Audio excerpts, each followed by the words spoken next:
Michael wakes up in the body of Clark Kent, retaining all the memories of his past life. Reincarnated as the young man from Smallville, he now carries the burden of becoming the future Superman, but with a completely different mindset than the original Clark. While grappling with Clark's powers and the expectations of heroes and villains, he must navigate a world he knows well from comics and series, which is now transformed into his reality. With a fresh perspective, he does not cling to the feelings and morality that define the original Clark, making his life's mission a mystery, both to him and those around him. How will he wield these powers? And what will his role be in the fate of others? What's up, ladies and gentlemen? Omni-sensei here with What If I Were Reborn in Smallville as Clark Kent, the Future Superman, Part 1. If you enjoy this type of content, please super smash that like button. Subscribe to the channel if you haven't already. Don't forget to check out the original story linked in the description. Let's dive into the rise of Superman without further ado.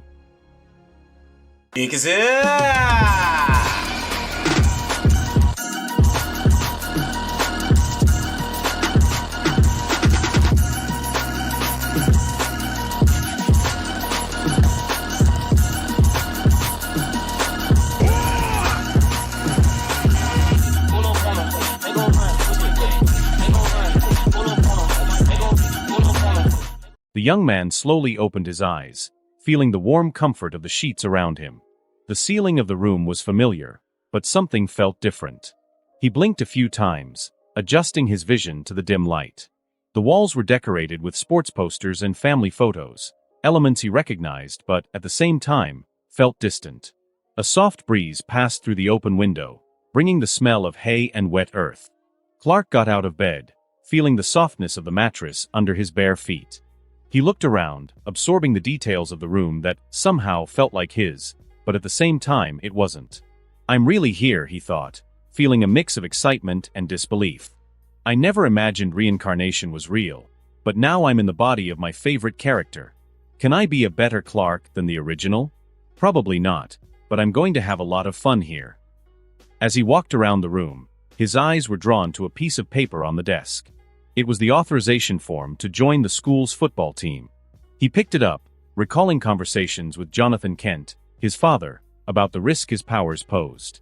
Clark held the paper firmly, and in a quick, involuntary movement, the paper was crumpled in his hand. Crack! There's no point.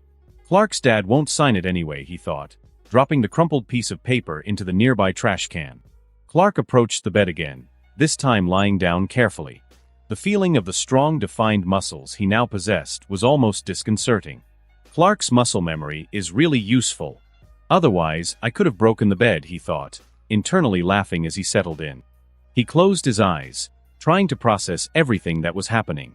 The sensation of being in a body that wasn't originally his was both exciting and intimidating. But before he could get lost in these thoughts, a flash of memory hit him like lightning. Flashback, Michael. Are you sure this is what you want? God's voice echoed in the void, calm and filled with wisdom. Yes, Lord. I want to reincarnate in the Smallville series, in the body of Clark Kent, Michael replied, with a determined glint in his eyes. God smiled gently. If that is your wish, so it shall be. But as a sign of my blessing, I grant you 3 wishes. Michael thought for a moment before responding. I want immunity to kryptonite, the powers of the Martian Manhunter, and the Speed Force. God nodded, his expression serene. So be it, Michael. Go and live this new life with wisdom.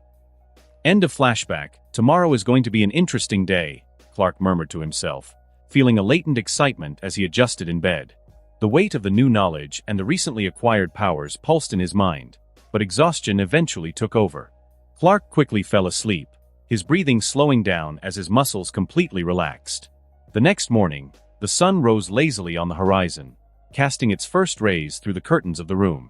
Clark opened his eyes slowly, feeling revitalized.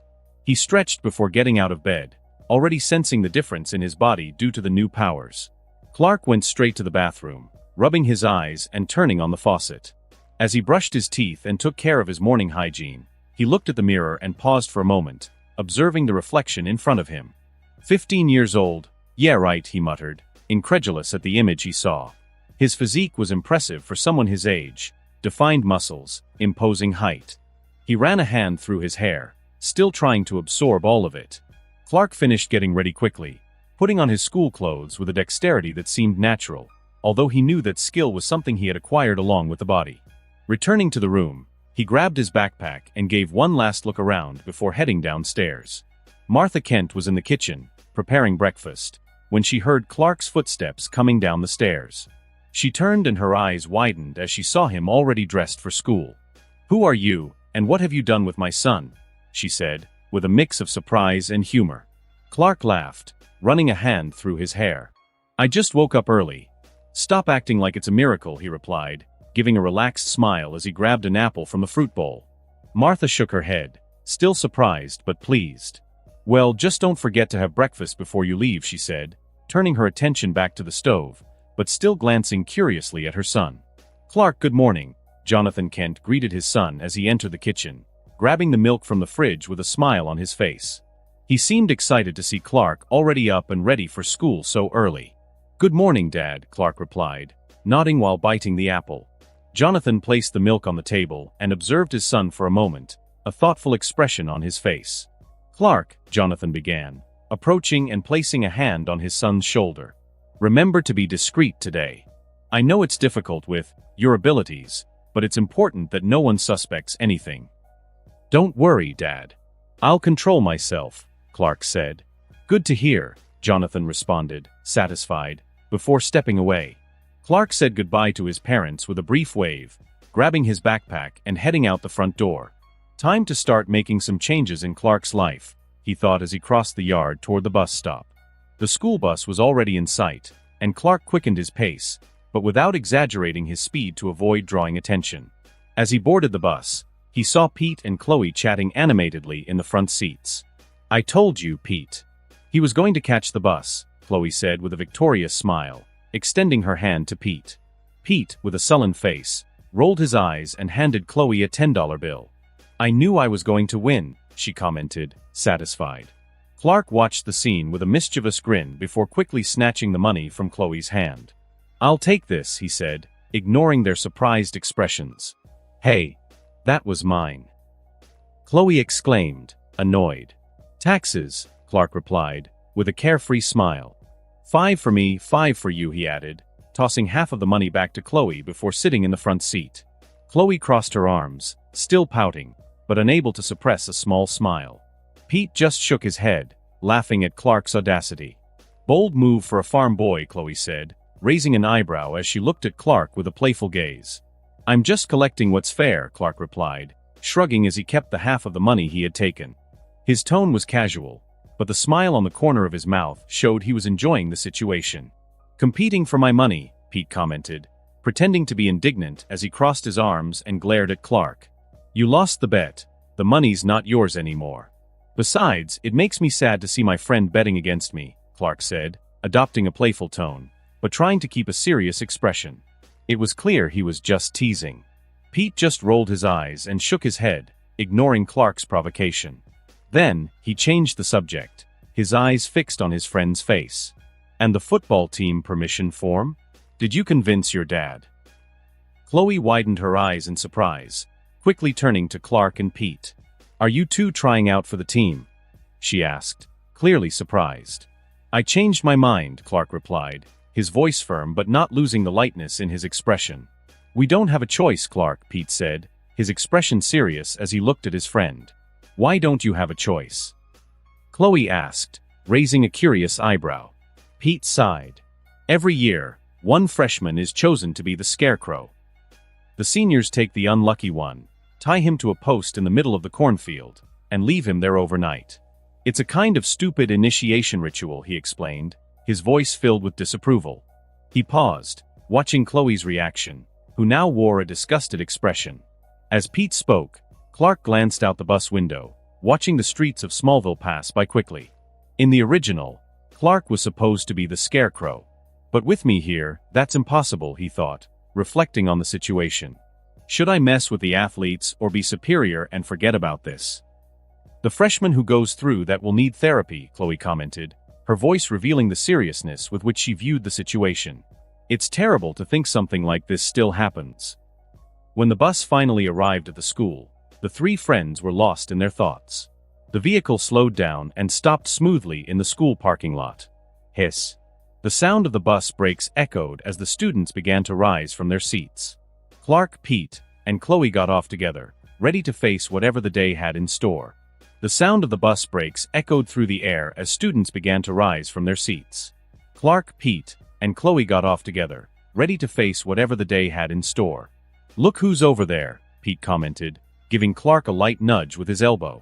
Clark looked in the direction Pete pointed and saw Lana Lang stepping out of her car, a soft smile on her face as she walked toward the school entrance.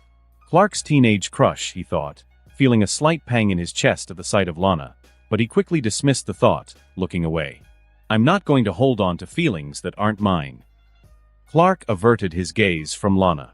"What about her?" Clark asked, looking at Pete with a neutral expression, without the usual excitement his friends expected. Pete blinked a few times, clearly caught off guard by Clark's lack of reaction. He opened his mouth to say something, but couldn't find the right words.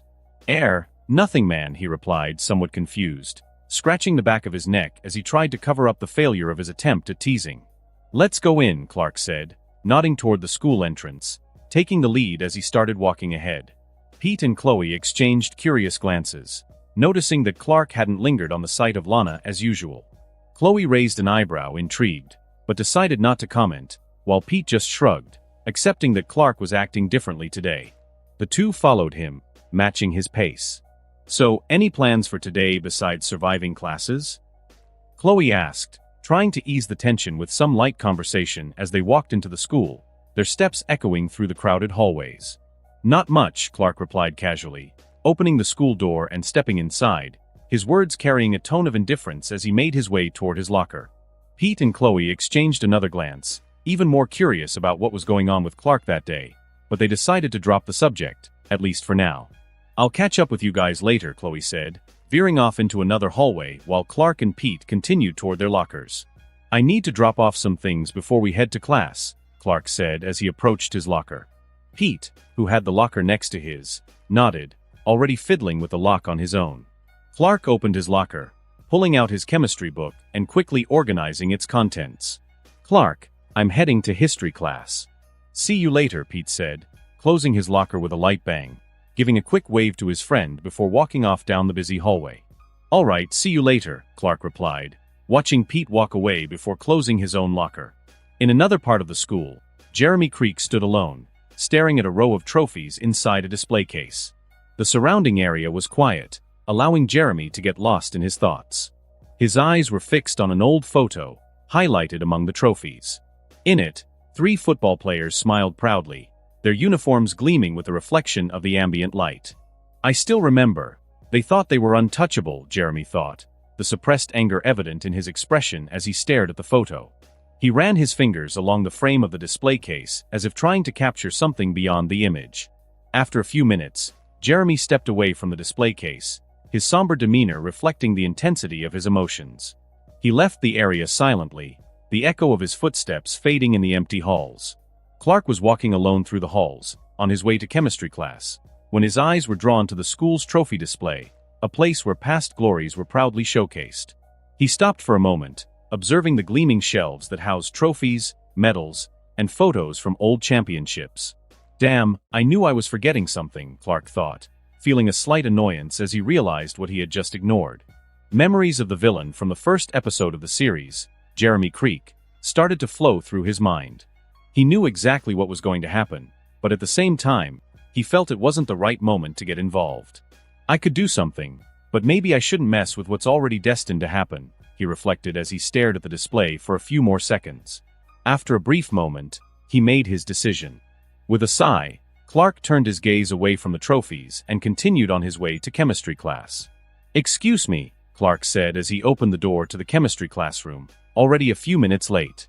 He entered discreetly, drawing a few curious glances from his classmates. Clark made his way to the back of the room, choosing an empty seat by the window. He sat down carefully, placing his backpack beside the chair as the teacher continued her explanation on the board. While pretending to pay attention in class, Clark got lost in thought. "Should I save Lex?" he pondered, recalling the upcoming events that were about to unfold. Lex could be a good financier in the near future, he concluded, knowing that saving Lex Luthor wouldn't just ensure the future billionaire's safety, but also open doors for possible opportunities. Clark remembered the truck accident that was about to happen. It was the turning point where he was supposed to win his dream truck. Finally over, Clark muttered to himself as the bell rang, signaling the end of class. He stood up, packing his books into his backpack with quick movements, while the other students left the room in a steady flow. His mind was focused on what was coming next. Clark walked through the school halls, seemingly unhurried, but with a destination in mind. As soon as he spotted the empty boys' restroom, he entered and locked the door behind him, ensuring no one would see him. Time to test the Martian Manhunter's powers, he thought, a slight smile forming on his lips. Clark took a deep breath, concentrating. In a matter of seconds, his body began to fade, becoming invisible. He felt the familiar sensation of intangibility taking over, as if his body was merging with the environment around him. "This is amazing," he murmured, almost unable to believe what he was doing. Still invisible, he passed through the bathroom walls as if they were made of air, exiting into the empty hallway on the other side. Clark left the school, still invisible and intangible. He was heading toward Loeb Bridge, where Lex Luthor's fate was about to unfold. The path was clear, and Clark moved with supernatural agility, using his new powers to remain unseen by anyone. Upon arriving at the bridge, Clark stopped, still invisible, and positioned himself strategically. He watched the deserted road, waiting for the right moment. The distant sound of a powerful engine approaching quickly caught his attention. He knew what was coming. Vroom. Lex's Porsche appeared on the horizon, speeding down the road. In a matter of seconds, the car skidded on the curve of the bridge, the tires screeching against the asphalt. The rear of the vehicle lost control, sliding toward the edge of the bridge, which was worn and fragile. Crack. The structure of the bridge gave way under the impact of the Porsche, destroying part of the barrier. The car began to tilt dangerously toward the river below, almost in slow motion, but Clark was ready. With a quick movement, he emerged from his invisible form and grabbed the Porsche firmly before it could fall into the river. The force of the impact made the bridge tremble beneath his feet, but Clark remained steady, his muscles flexing with the effort. Clark opened the car door. Lex was unconscious, his head slumped to the side. Clark carefully pulled him out of the vehicle, avoiding causing further injuries. Splash. The sound of water being disturbed echoed across the bridge as the Porsche, without Lex's weight, slipped from Clark's hands and fell into the river, quickly disappearing into the deep waters. Clark briefly looked at the river, ensuring Lex was safe and that there was no more danger. Clark laid Lex on the ground, still unconscious, and quickly checked his vital signs. His heart was beating, but the impact had been severe. "You're going to have a hell of a headache when you wake up, Baldy," Clark murmured, letting out a laugh. Clark pulled his cell phone from his pocket and quickly dialed the local hospital's number. As the phone rang, he looked at Lex, still unconscious on the bridge. The river below flowed calmly, contrasting with the intensity of what had just happened. "Smallville Hospital, how can I help you?" A receptionist's voice sounded on the other end of the line. "I need an ambulance at Loeb Bridge. There's been an accident, and a man is injured," Clark responded. "Understood. The ambulance is on its way. Can you tell me your name and the patient's condition?" the receptionist asked. "My name is Clark Kent, but I don't know the driver," Clark replied over the phone. "He's unconscious, but he's breathing. Please come quickly." "The ambulance is already on its way, Mr. Kent." "Thanks, I'll wait here," Clark said quickly before hanging up the phone and slipping it back into his pocket. He crouched down next to Lex, who was starting to move, his eyes blinking slowly as he tried to regain consciousness. "What happened?" Lex murmured, his voice weak and confused as he brought a hand to his head, clearly feeling the throbbing pain caused by the accident. "You had an accident on the bridge, but it's all okay now. I managed to get you out of the car before it fell into the river," Clark explained, keeping his voice calm and reassuring as he watched Lex fully open his eyes. "Ah." Lex groaned in pain, pressing his hand to his temple as he tried to sit up, but the discomfort was evident on his face. "Don't strain yourself. The ambulance is already on the way," Clark added, carefully supporting Lex so he could sit in a more comfortable position. Lex blinked a few times, trying to process what Clark had said. "You saved me?" he asked, his voice still filled with confusion and disbelief, but also a hint of gratitude. Yes, Clark replied simply, not dwelling on the subject. Now, stay calm. I'll call my dad and let him know what happened. Clark picked up his phone again, quickly dialing the number for the Kent household. As the phone rang, he glanced at Lex, who was still struggling with his headache and the unexpected situation. Ring. The phone rang a few times before Jonathan Kent answered. Hello. Dad, it's me, Clark began, keeping his voice steady to avoid alarming his father. There was an accident on Loeb Bridge. A car almost fell into the river, but I managed to get the driver out. He's hurt, but the ambulance is already on its way. Clark, are you okay? Jonathan asked immediately, the concern evident in his voice. I'm fine, Dad. Don't worry. I managed to avoid the worst, Clark reassured him. I just wanted to let you know so you wouldn't worry when you hear about it. I'll come pick you up at the bridge, Clark. Stay there and look after that man until I get there, Jonathan responded, his voice firm but relieved to know Clark was safe. I'll wait here. See you soon, Dad, Clark said before hanging up and slipping his phone back into his pocket. Lex, still a bit dazed, finally sat up a little more, supported by Clark's arms. He looked at the young man with a sincere expression of gratitude. Lex Luthor. And it seems I owe you my life. Clark smiled slightly, shaking his head. Clark Kent. And there's no need to thank me that much. I just did what anyone would, or at least would try to do. Lex looked at the river below the bridge, where his Porsche was slowly sinking into the dark waters. He let out a resigned sigh and tried to make light of the situation. I have plenty of Porsches, but I only have one life. So really thanks. Clark laughed, shaking his head as he gave Lex a light pat on the shoulder. Seriously, Lex, stop thanking me.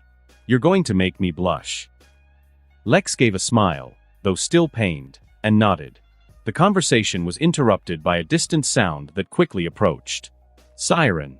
The ambulance was nearing, the sound of sirens cutting through the air as it approached the bridge.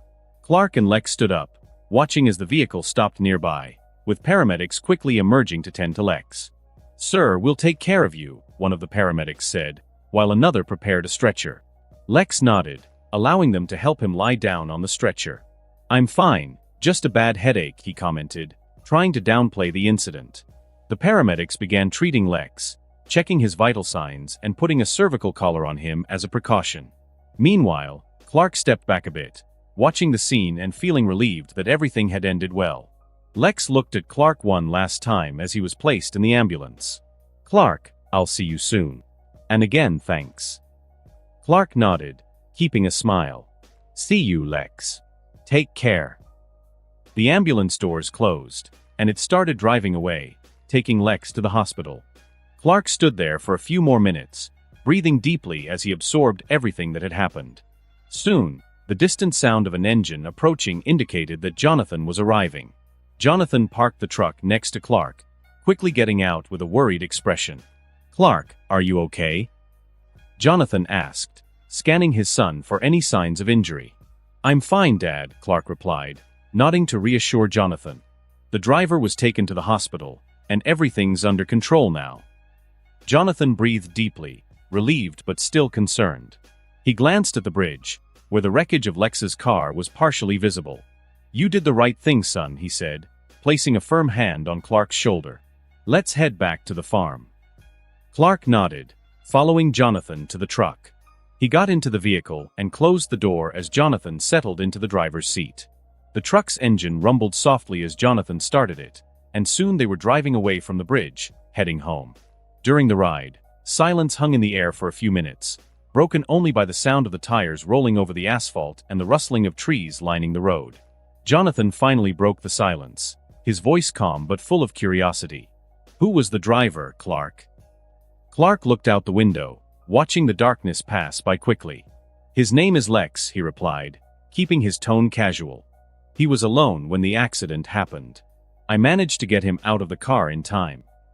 Jonathan nodded slowly, processing the information. You did well saving a life, son. That's something to always be valued, no matter who it is. Clark smiled slightly, appreciating his father's support. I just did what anyone would have done in that situation. Jonathan gave a small smile, but said nothing more. He knew Clark had always been a young man with a strong sense of justice, and no matter how modest he tried to be, there was something special about his actions.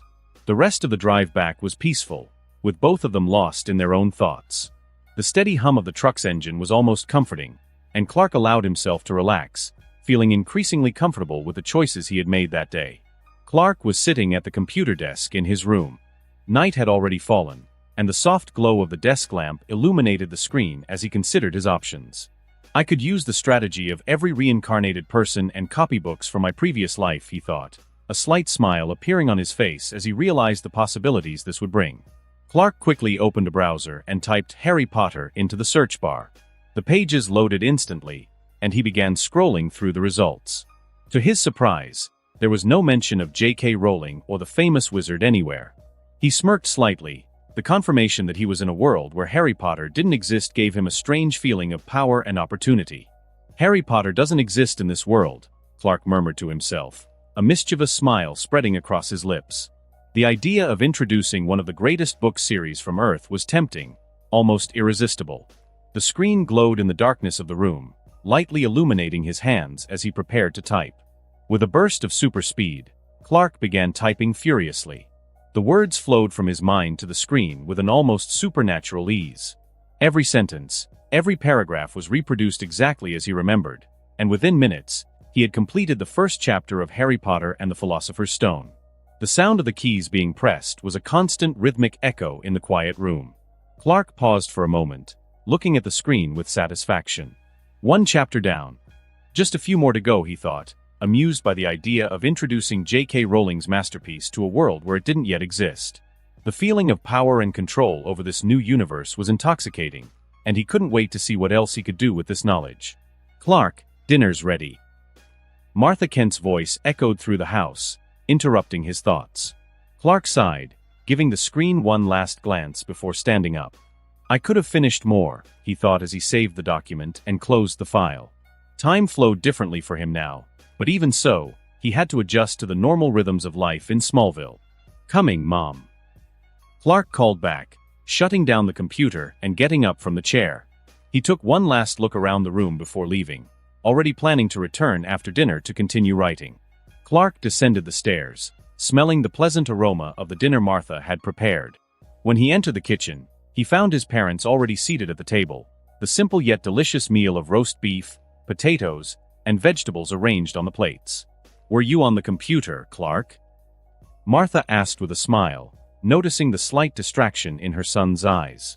Just finishing up a few things, Clark replied, sitting down at the table. 5 more chapters before bed, Clark murmured to himself, turning on the computer again as soon as he entered his room. He settled into the chair, his fingers already hovering over the keyboard, ready to continue his task. With impressive speed, the words began to appear on the screen once again. Clark was immersed in the process, almost as if he were in a trance, recreating every detail of the magical world he knew so well. The sound of keys being pressed echoed through the room, creating a steady and almost hypnotic rhythm. Done, Clark finally said, saving the document with satisfaction. He had completed 5 more chapters, and now he felt it was time to rest. He turned off the computer, walked over to the bed, and lay down, feeling the fatigue of the day finally take hold. He closed his eyes, snuggling into the sheets. Within minutes, he fell asleep, his breathing slowing as sleep took him to a peaceful place. The next morning arrived with soft sunlight streaming through the gaps in the curtains. Clark opened his eyes, feeling refreshed and full of energy. He got up, quickly got ready, and headed downstairs, where Martha and Jonathan were already awake. Up early again, Clark? Martha asked as she saw her son coming down the stairs, already dressed for school, with a smile on his face. I think I'm starting to like it, Clark replied, grabbing an apple from the fruit bowl and taking a bite. The fresh taste of the fruit energized him even more. The day seems longer when you wake up early.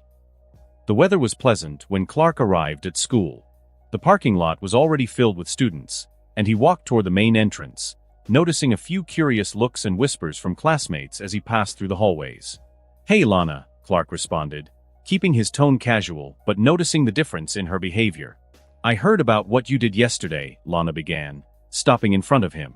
You saved Lex Luthor's life. That was incredible, Clark. I didn't know you were so brave. Clark shrugged, trying to downplay the act. I was just in the right place at the right time. Anyone would have done the same. I'm not so sure about that, Lana said, shaking her head. Before she could continue, they heard firm footsteps approaching. Hey, Lana. Whitney quickly approached, interrupting the conversation between Clark and Lana. Without another word, he wrapped Lana in a hug. His eyes passed over Clark with a clear expression of disdain and jealousy. I heard about what you did yesterday, Kent, Whitney commented. But don't think that makes you a hero. You were just in the right place, nothing more. Clark remained calm, observing the scene without showing any visible emotion. What's his deal? Clark thought, considering Whitney's hostile attitude. It was then that Clark decided to use one of his new powers. He looked directly at Whitney, focusing, and silently activated the mind-reading ability he had acquired. Immediately, Whitney's emotions began to unfold in Clark's mind. He's jealous. He thinks I'm trying to impress Lana, Clark thought, feeling a mixture of amusement and contempt. As he deepened the reading of Whitney's thoughts, more details emerged. Oh, and there's more. He wants to make me the Scarecrow. Yesterday, he and Lana talked, and she mentioned what I did for Lex. Now he's mad at me. Clark sighed inwardly. I didn't plan to do anything, but after knowing about his plan, I'm going to make this guy regret every stupid thought, he thought, a slight smirk forming on his face. He was already starting to consider what to do to Whitney, but knew he needed to play it smart. Let's go, Lana, Whitney said authoritatively, pulling her by the hand with a forced smile. He clearly didn't want to prolong the conversation with Clark. Lana briefly glanced at Clark, a look of doubt and perhaps regret crossing her face before she was dragged away by Whitney. Clark watched them walk down the hallway, his expression impassive. He's going to try to humiliate me, but he has no idea who he's dealing with now, Clark reflected, the smile on his lips becoming more visible. After watching them disappear into the corridors, Clark calmly turned and headed toward his next class. Clark stepped off the school bus, his eyes immediately catching the metallic gleam of the truck. Just like in the series. The truck is here, Clark thought, observing the shiny vehicle parked in front of the farm. Clark slowly approached, running his fingers over the polished surface. The key must be with my dad. This is going to be a difficult conversation, he thought, already anticipating Jonathan's disapproval of accepting anything from the Luthers. Clark. Martha Kent's gentle voice called out, making him turn to see her approaching. She had a hesitant smile on her face, clearly aware of the complicated situation. Lex came by earlier. He said he wanted to thank you for what you did yesterday. I figured, Clark replied, stepping back and looking at the truck once more. Does Dad have the key? Martha nodded, sighing slightly. Yes, he does. He wasn't very happy about it, Clark. Clark shook his head, already anticipating the confrontation. I'll talk to him. Martha gave him a small, encouraging smile. Clark took one last look at the truck, his thoughts spinning in his head, before heading to the barn, where he knew he'd find Jonathan. Dad, can I talk to you? Clark entered the barn, finding Jonathan working on some repairs on one of the tractors. Jonathan looked up at his son, wiping his hands on a rag before responding. Sure, Clark. What's up? Lex Luthor came by earlier and left that. Clark nodded toward the shiny truck outside. Jonathan sighed, already imagining what was coming next. I saw Clark. He said it was a gift of thanks for saving his life. Can you give me the key? Clark asked. Clark, I know what you're thinking, but accepting a gift like that, especially from the Luthers, is complicated. I don't think it's a good idea, Jonathan said. Dad, I understand your concerns about the Luthers, but Lex isn't like his father. He has nothing to do with Lionel. He's just trying to be grateful, Clark argued. Jonathan shook his head. You think you deserve a gift just because you saved someone, Clark? A person's life is priceless. You did the right thing, but you shouldn't expect to be rewarded for it. I know, Dad. But think about it. Doctors, firefighters, even police officers get paid to save lives. And what do I get? A truck. Clark joked, trying to ease the tension with a smile. I'm not saying I'm going to start charging favors for saving people, but it's not like I asked for this. Lex wanted to give it to me. I just don't want you to think this changes who I am. I'm not giving you the keys, Clark. Tomorrow, you're going to return that truck, Jonathan said, his voice firm and unwavering. You're not giving me the keys? Then what's this in my hand? Clark said, revealing the truck's keys, which were gently swinging between his fingers. Jonathan's eyes widened, clearly surprised. How did you get that? He asked, disbelief in his voice. Clark shrugged, responding indifferently. Super speed. Jonathan stepped forward, his expression hardening. Clark, I'm not joking. Return the keys and stop this. Clark let out a frustrated sigh. I'm tired of following everything you decide for me, Dad. His voice, once controlled, now carried a hint of bitterness. Jonathan tried to stay calm, but the tension between them was growing. Clark, I just want what's best for you. I'm your father. Clark took a step back. When were you going to tell me I'm an alien, huh? Jonathan froze, the shock on his face undeniable. He had no immediate response, his mouth opened, but no words came out. Clark, on the other hand, took advantage of the uncomfortable silence to walk away.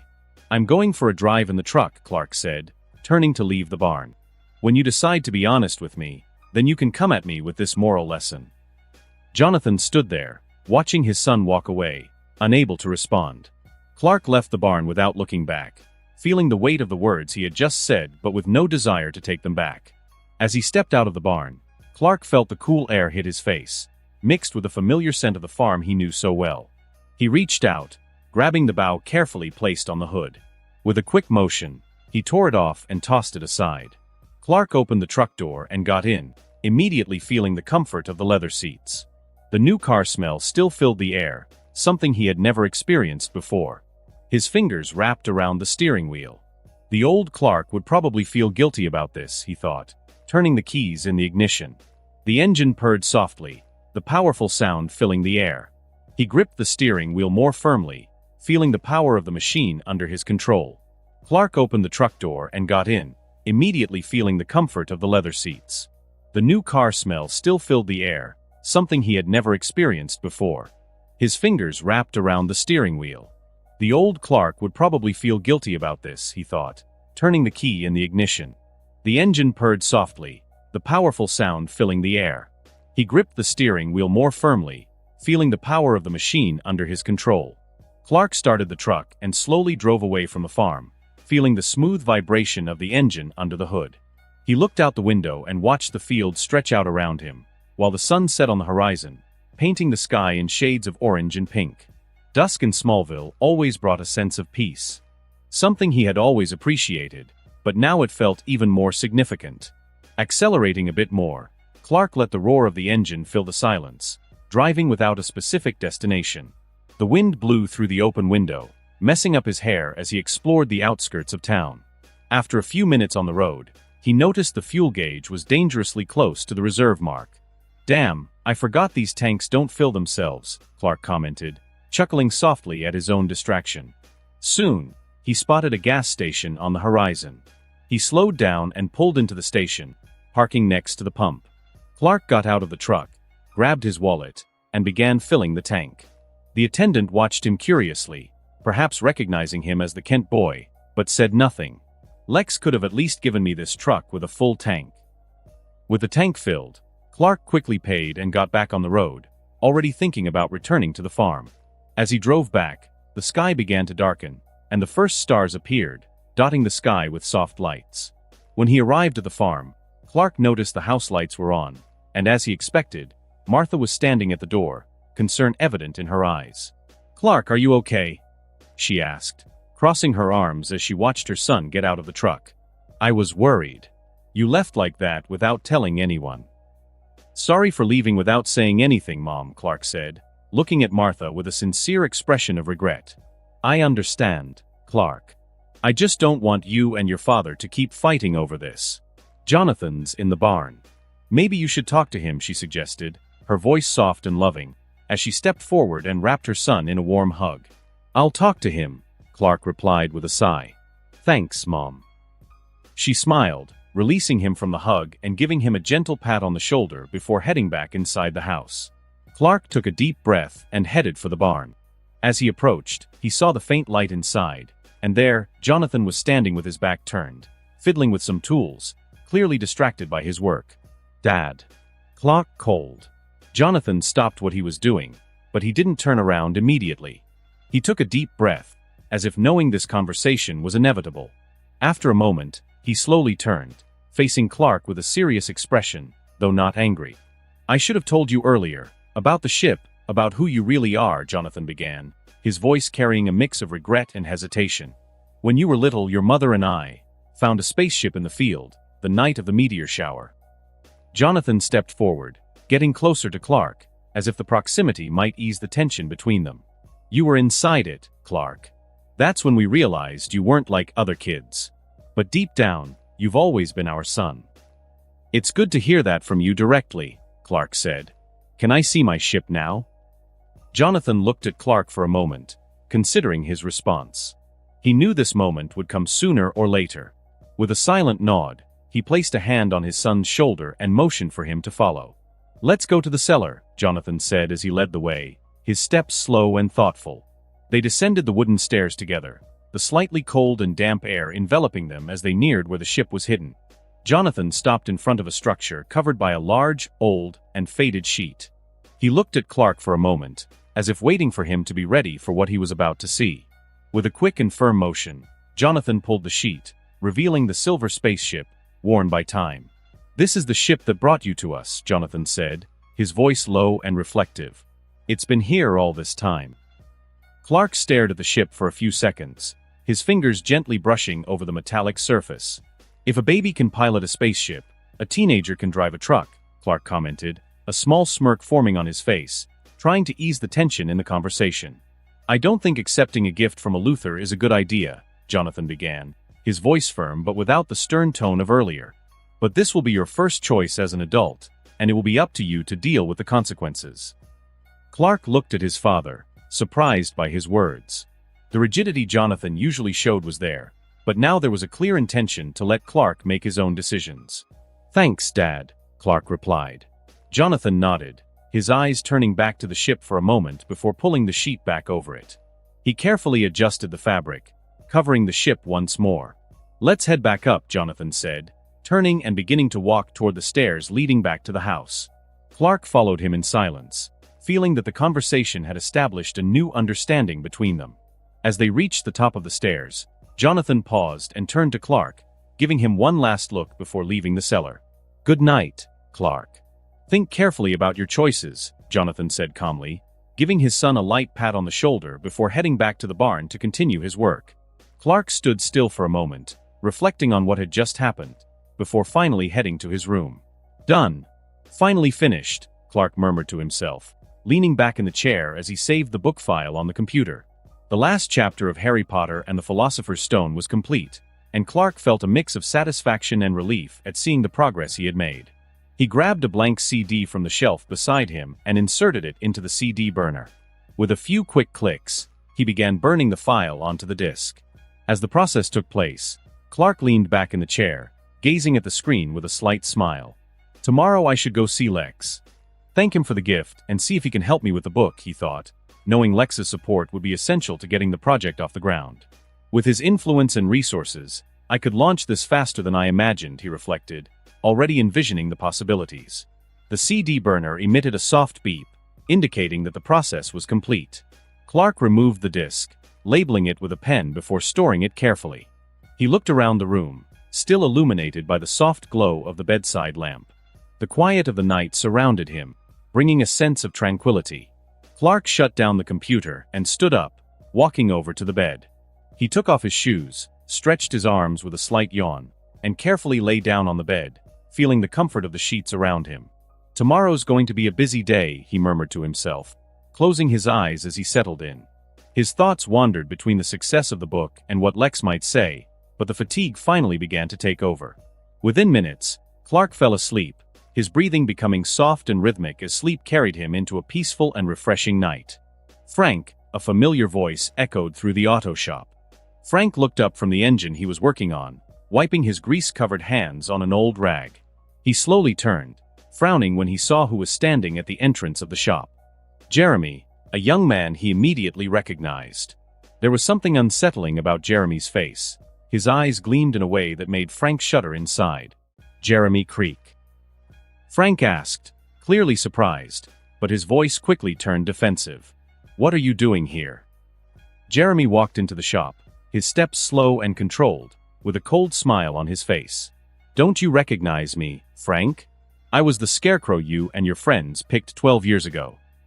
He continued to approach, his eyes fixed on Frank.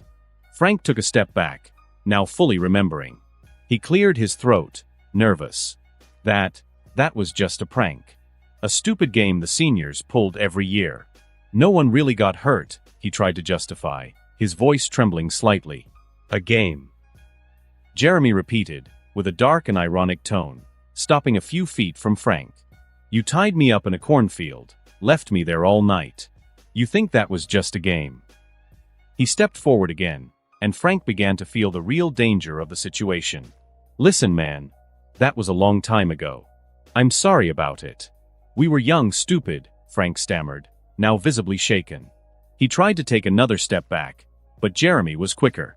Suddenly, Frank tried to grab Jeremy, his hand reaching out toward the young man, but before he could touch him, a violent shock of electricity surged through his body. Crack. The sound of electricity echoed through the auto shop as Frank was thrown against the wall, his body trembling with pain. He collapsed to the floor, groaning and clutching his chest as he tried to catch his breath. "Please, it was just a game," he begged, his voice weak and interrupted by pain. Jeremy slowly approached, looking down at Frank with disdain.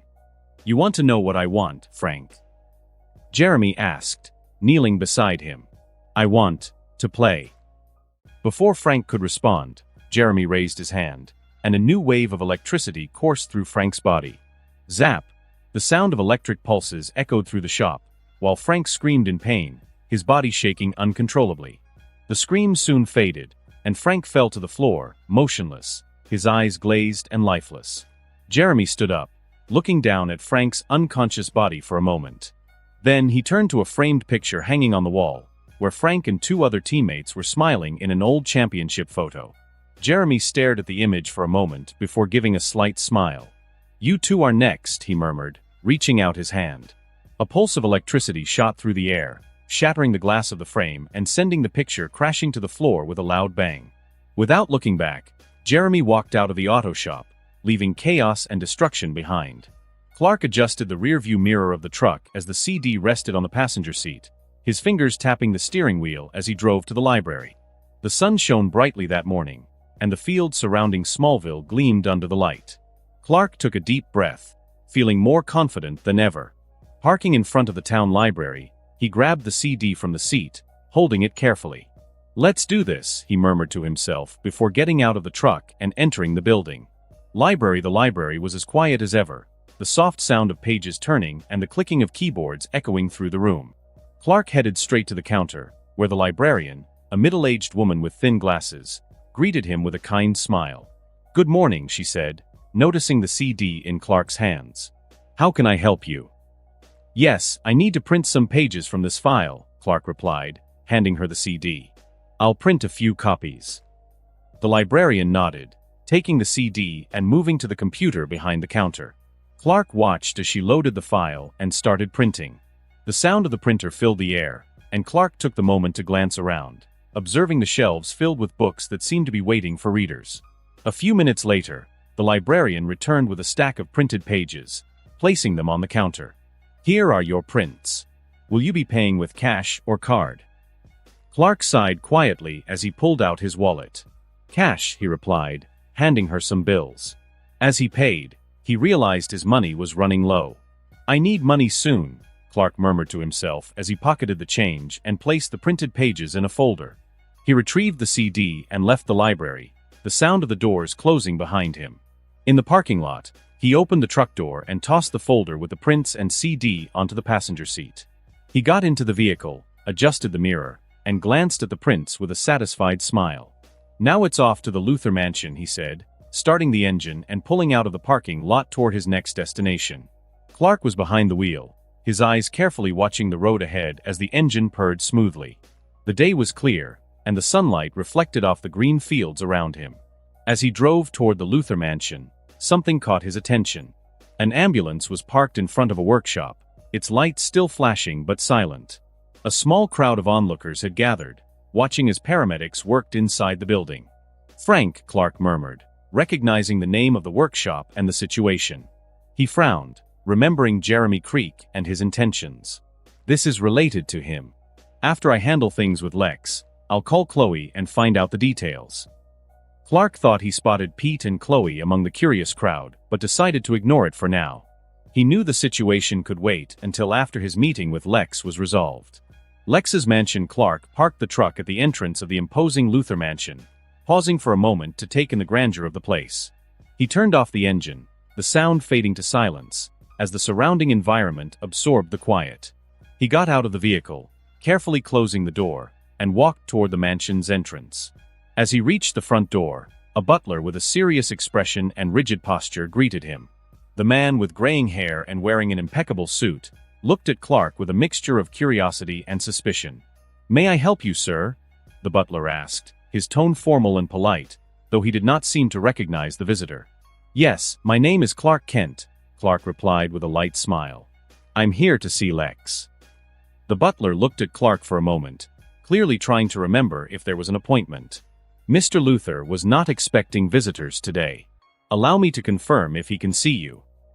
While the butler stepped away to inform Lex of Clark's unexpected arrival, Clark took in the vast entry hall of the mansion, his eyes capturing the luxurious and almost opulent details of the place. The paintings on the walls, the chandelier hanging from a high ceiling, and the polished furniture all spoke volumes about the Luthor family's wealth and lifestyle. Within a few minutes, the butler returned, this time with a slightly less rigid expression. "Mr. Luthor is available and will be happy to see you. Please follow me." Clark nodded and followed the butler through the mansion's corridors. With each step, he could feel the grandeur of the place, but he remained calm, focused on the purpose of his visit. When they arrived at a spacious and well-decorated room, Lex stood from an elegant armchair as soon as he saw Clark enter. A smile formed on his face, surprised but clearly pleased with the unexpected visit. "Clark. What a pleasant surprise," Lex said, his voice expressing a mix of curiosity and contentment. "I hope you're enjoying the truck." "It's amazing, Lex," Clark replied, returning the smile as he approached. "I really wanted to thank you in person. It's a generous gift." Lex nodded, seeming pleased with the response. "I'm glad you're enjoying it. After what you did for me, it seemed like the least I could do." Clark stepped closer, extending the stack of pages he had brought with him. "Actually, there's something else I wanted to talk to you about, aside from thanking you for the truck." Lex raised an eyebrow, intrigued. "Oh? What is it?" Clark handed the stack of papers to Lex, who took them and briefly flipped through the pages, his eyes scanning the printed words. "Could you explain what this is?" Lex asked, lifting the pages and examining them more closely. His eyes quickly caught the title at the top of the first page. "It's a book. Actually, it's the first in a series I've been thinking of publishing. But I'd need help getting in touch with a good publisher," Clark explained. "Interesting," Lex said, looking up at Clark. "I know a few publishers who might be interested in this. Publishing a book isn't easy, but I believe we can find the right contact for you." Clark sighed with relief, grateful. "Thanks, Lex. And sorry for taking advantage of our recent friendship for this." Lex smiled warmly, shaking his head. "Don't worry, Clark. Friends help friends." Ring ring. The sound of a cell phone interrupted their conversation. Clark excused himself from Lex and quickly answered the call. "Clark, come to the school. Pete and I are waiting," Chloe said on the other end of the line. "I'm on my way," Clark replied before hanging up. "Talking to your girlfriend?" Lex joked, raising an eyebrow with a playful smile. Clark laughed, shaking his head. "She's just a friend." Lex smiled back, clearly not believing it too much. "Well, if you need anything else, don't hesitate to reach out." "I have to go, Lex. Thanks for your help," Clark said as he stood up and headed for the exit. "Whenever you want, feel free to visit me, Clark," Lex replied, accompanying his friend to the door. Clark left the mansion, feeling a sense of relief and confidence knowing Lex was willing to help him with the project. Lex, on the other hand, stood for a moment, watching Clark leave before picking up the stack of pages again. He sat down in a nearby armchair and began reading more attentively, intrigued by the content Clark had presented. "So, why did you call me?" Clark asked, walking toward Chloe and Pete, who were waiting near the school newspaper. Chloe looked up, holding a stack of newspaper pages, with a serious expression. "Clark, it's about the Jeremy Creek case. There was a murder today, the third one this week." "I saw an ambulance earlier, but I didn't know what it was about," Clark commented, crossing his arms as he remembered the scene he had witnessed at the workshop. "It's not just that," Chloe continued, her voice low, almost conspiratorial. "Jeremy hasn't aged a day. He was in a coma for 12 years, Clark." Clark kept his expression neutral, though he knew exactly what Chloe was implying. The memories of the events from the series were already clear in his mind, but he decided to stay in character. "Well, Clark, come over here. Chloe has something to show you," Pete said, nodding toward the hallway.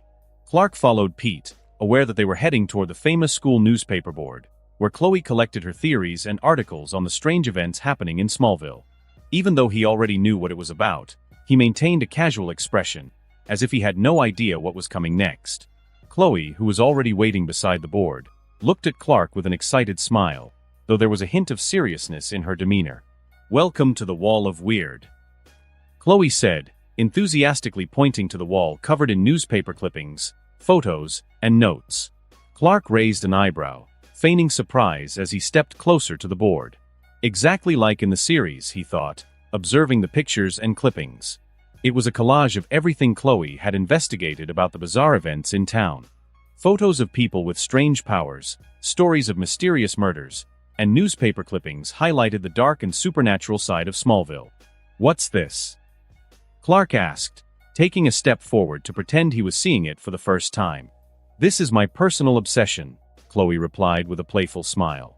"I collect everything related to the strange happenings in town. And lately, we've had a lot of bizarre stuff to investigate."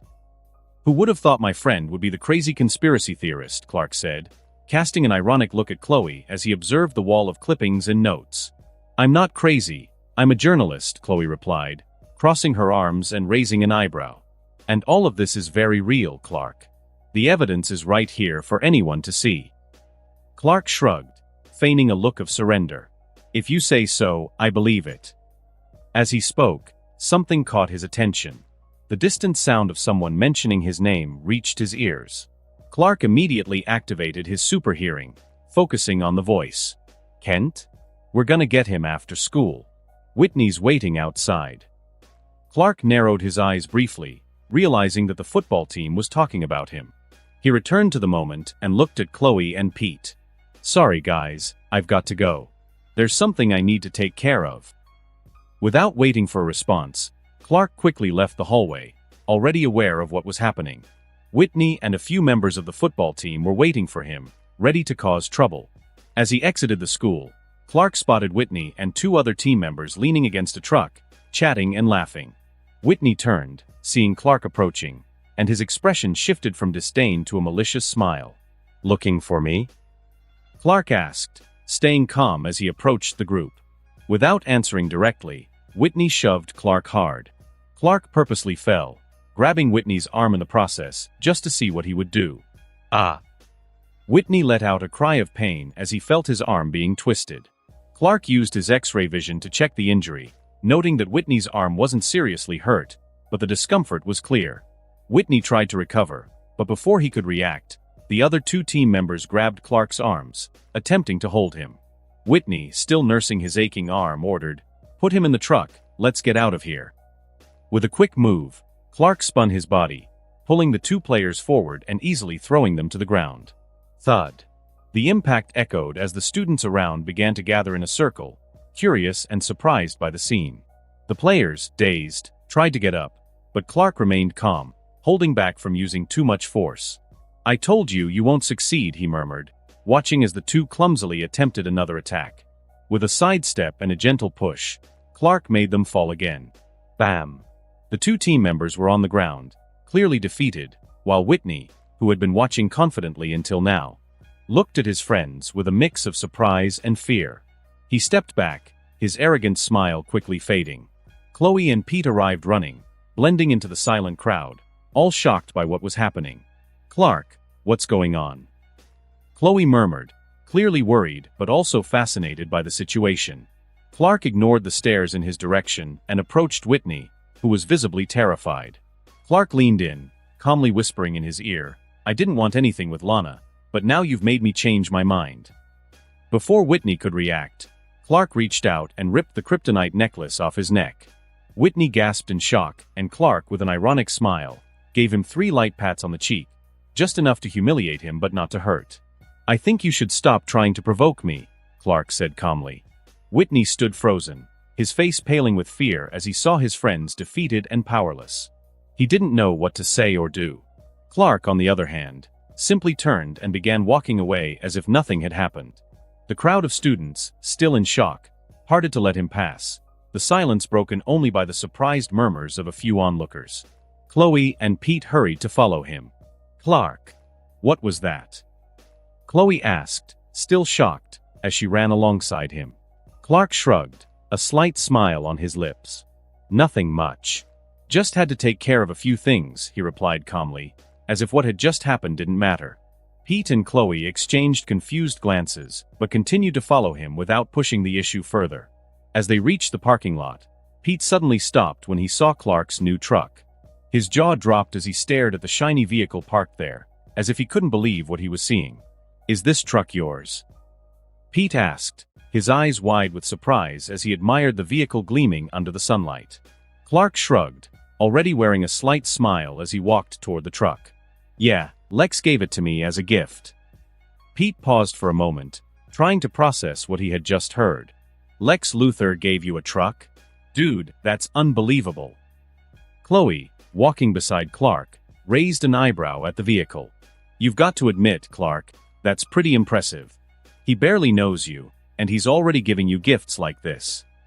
Clark laughed, opening the truck door and gesturing for them to get in. "He said it was a way of thanking me for saving his life." Pete was still in disbelief as he approached the passenger door. Lex Luthor saved by Clark Kent. That would make a great headline for the school paper, huh, Chloe? Chloe laughed as she settled into the back seat, watching Clark start the engine with a smooth rumble that made all 3 of them feel the truck's vibration. "Vroom. I only accepted it because it's a good truck," Clark said, winking at Pete, who was now more convinced than ever that his friend was living a very different life. Clark pulled out of the parking lot, maneuvering the vehicle easily through the streets of Smallville. The ride was smooth, with the radio playing softly in the background as the 3 friends talked about school and Chloe's theories. Before long, they were back in the town center. "I'll get off here," Pete said, pointing to a spot near the diner. He quickly opened the door and jumped out. "Thanks for the ride, Clark. See you tomorrow." "See you tomorrow, Pete," Clark replied as Pete walked away, waving. Clark continued driving, now just with Chloe in the passenger seat. The silence between them was comfortable for a few minutes, as the wind blew through the open window, rustling Chloe's hair. "So, what was that earlier?" Chloe asked, breaking the silence as she glanced sideways at Clark, who kept his eyes on the road. "You were pretty different with Whitney." Clark shrugged, not taking his eyes off the road. He needed to learn a lesson. "Nothing big." Chloe crossed her arms, clearly unconvinced. "Nothing big? You practically humiliated him in front of the entire school." Clark sighed, keeping his eyes on the road. "He wanted to make me the scarecrow, Chloe." "Scarecrow?" The anger was evident in Chloe's voice as she adjusted herself in the seat, crossing her arms with indignation. Clark nodded, still focused on the road. "It's what they do to freshmen. Every year." Chloe took a deep breath, processing the information before letting out a half smile. "Now I understand why you did what you did." Clark cast a sidelong glance at her, with a slightly relieved expression. "So you think he deserved it?" "I would have done way worse," Chloe replied, joking but with a mischievous glint in her eyes. Clark laughed too, shaking his head before changing the subject. "And you, got a date for the dance yet?" Chloe's smile faded for a moment. She hesitated, tucking a strand of hair behind her ear, the nervousness evident. "Actually, no," she admitted, avoiding direct eye contact with Clark. She seemed uncomfortable with the topic, and her voice lost its usual confidence. Clark glanced at her, noticing the hesitation. "So, want to go with me?" He asked casually, but with a genuine smile. Chloe's eyes widened in surprise. Are you serious? She looked at him with a mixture of surprise and relief. Clark nodded, still smiling. Of course. Let's go together. The smile returned to Chloe's face, this time more relaxed. Okay, Clark Kent. That sounds like a good idea, she said, finally accepting the invitation, with a gleam of excitement in her eyes. When they arrived at Chloe's house, Clark parked the truck in front of the gate. Before Chloe got out, he reached into the back seat and grabbed Lana's necklace, which he had taken from Whitney earlier. Before you go, Clark said, handing the necklace to Chloe. This messed me up during the fight. I want to avoid more problems, so, can you give it to Lana for me? Chloe held the necklace, her eyes shining with a mix of surprise and satisfaction. You don't want to see Lana? Clark shook his head, smiling. No. I'd rather avoid trouble, and this will be easier if you give it to her. Chloe flashed a broad smile, visibly pleased with his response. Goodbye, farm boy, she said as she opened the door to leave, still holding the necklace. Goodbye, conspiracy theorist, Clark replied, with a mischievous smile. Before Chloe could respond or complain about the teasing, Clark revved the truck, the engine roaring as he sped away. Vroom. Hey! Chloe shouted, half laughing, half frustrated, as she watched Clark disappear down the road. When Clark arrived at the farm, he calmly drove up to the entrance, parking the truck in its usual spot. The peaceful atmosphere of the farm welcomed him, and he took a deep breath, savoring the fresh smell of earth and hay.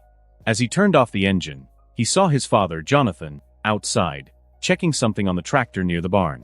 Dad. Clark called, getting out of the truck and waving to him.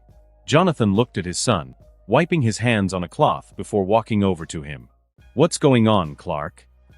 Jonathan asked, frowning slightly. He always had a sense when something was up. Come inside, I want to talk to you and Mom about something, Clark replied, his expression serious but calm. Jonathan nodded, following Clark toward the house. Upon entering the kitchen, Martha was preparing dinner, the delicious smell of food filling the air. She smiled when she saw them come in, but her smile faded slightly when she noticed the serious look on Clark's face. Clark, what happened? Martha asked, already worried, as she dried her hands on a dish towel. I got into a fight at school, Clark said directly, sitting down at the table with a sigh. Martha stopped what she was doing, her eyes widening in concern. Are you okay? You didn't get hurt. She quickly approached, placing a hand on Clark's shoulder as if checking for any signs of pain. I'm fine, Mom, Clark assured her, smiling slightly to ease her worries. Nothing happened to me. Jonathan, leaning against the doorframe, crossed his arms, his expression stern. And what were you doing getting into a fight at school, Clark? You know you can't just use your strength like that. I fought because the football team planned to make me the scarecrow, Clark began, looking at his parents as he sat at the table. Because I'm a freshman and didn't join the team. Martha immediately stopped, gripping the dish towel tightly as her face grew serious, anger beginning to show. How dare they do that to you?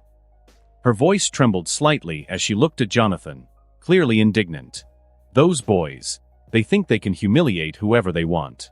This is intolerable. Jonathan, still leaning against the door, crossed his arms, looking at Clark with a mix of concern and disapproval but letting Martha express her feelings first. You don't need to be angry, Mom, Clark said calmly, trying to reassure her. I'm fine, you know I'm indestructible.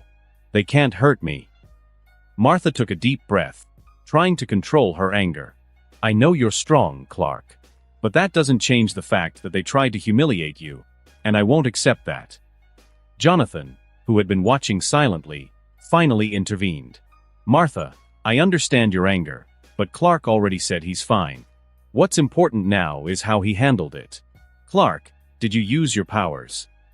I didn't use anything that could really hurt them. I just defended myself and made them understand they couldn't do that to me. No one got hurt, Clark said, trying to calm his parents. A mother will always worry, Clark, even knowing you're strong. I just want you to be safe.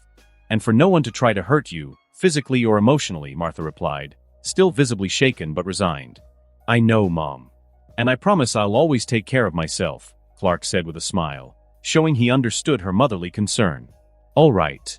But remember, Clark, don't let anger or the urge to defend yourself make you use your strength irresponsibly. You have to be better than that, Jonathan said, his expression serious but visibly more at ease. I know, Dad. I'll remember that. Oh, by the way, I'm going to the dance with Chloe, Clark said casually, standing up from the table. Martha, who was near the stove, paused for a moment, surprised by the news. With Chloe? Martha asked, smiling, visibly happy to hear her son was going to the dance. Oh, that's wonderful, Clark. Jonathan looked at his son, crossing his arms with an approving smile. You'll wear the suit, right?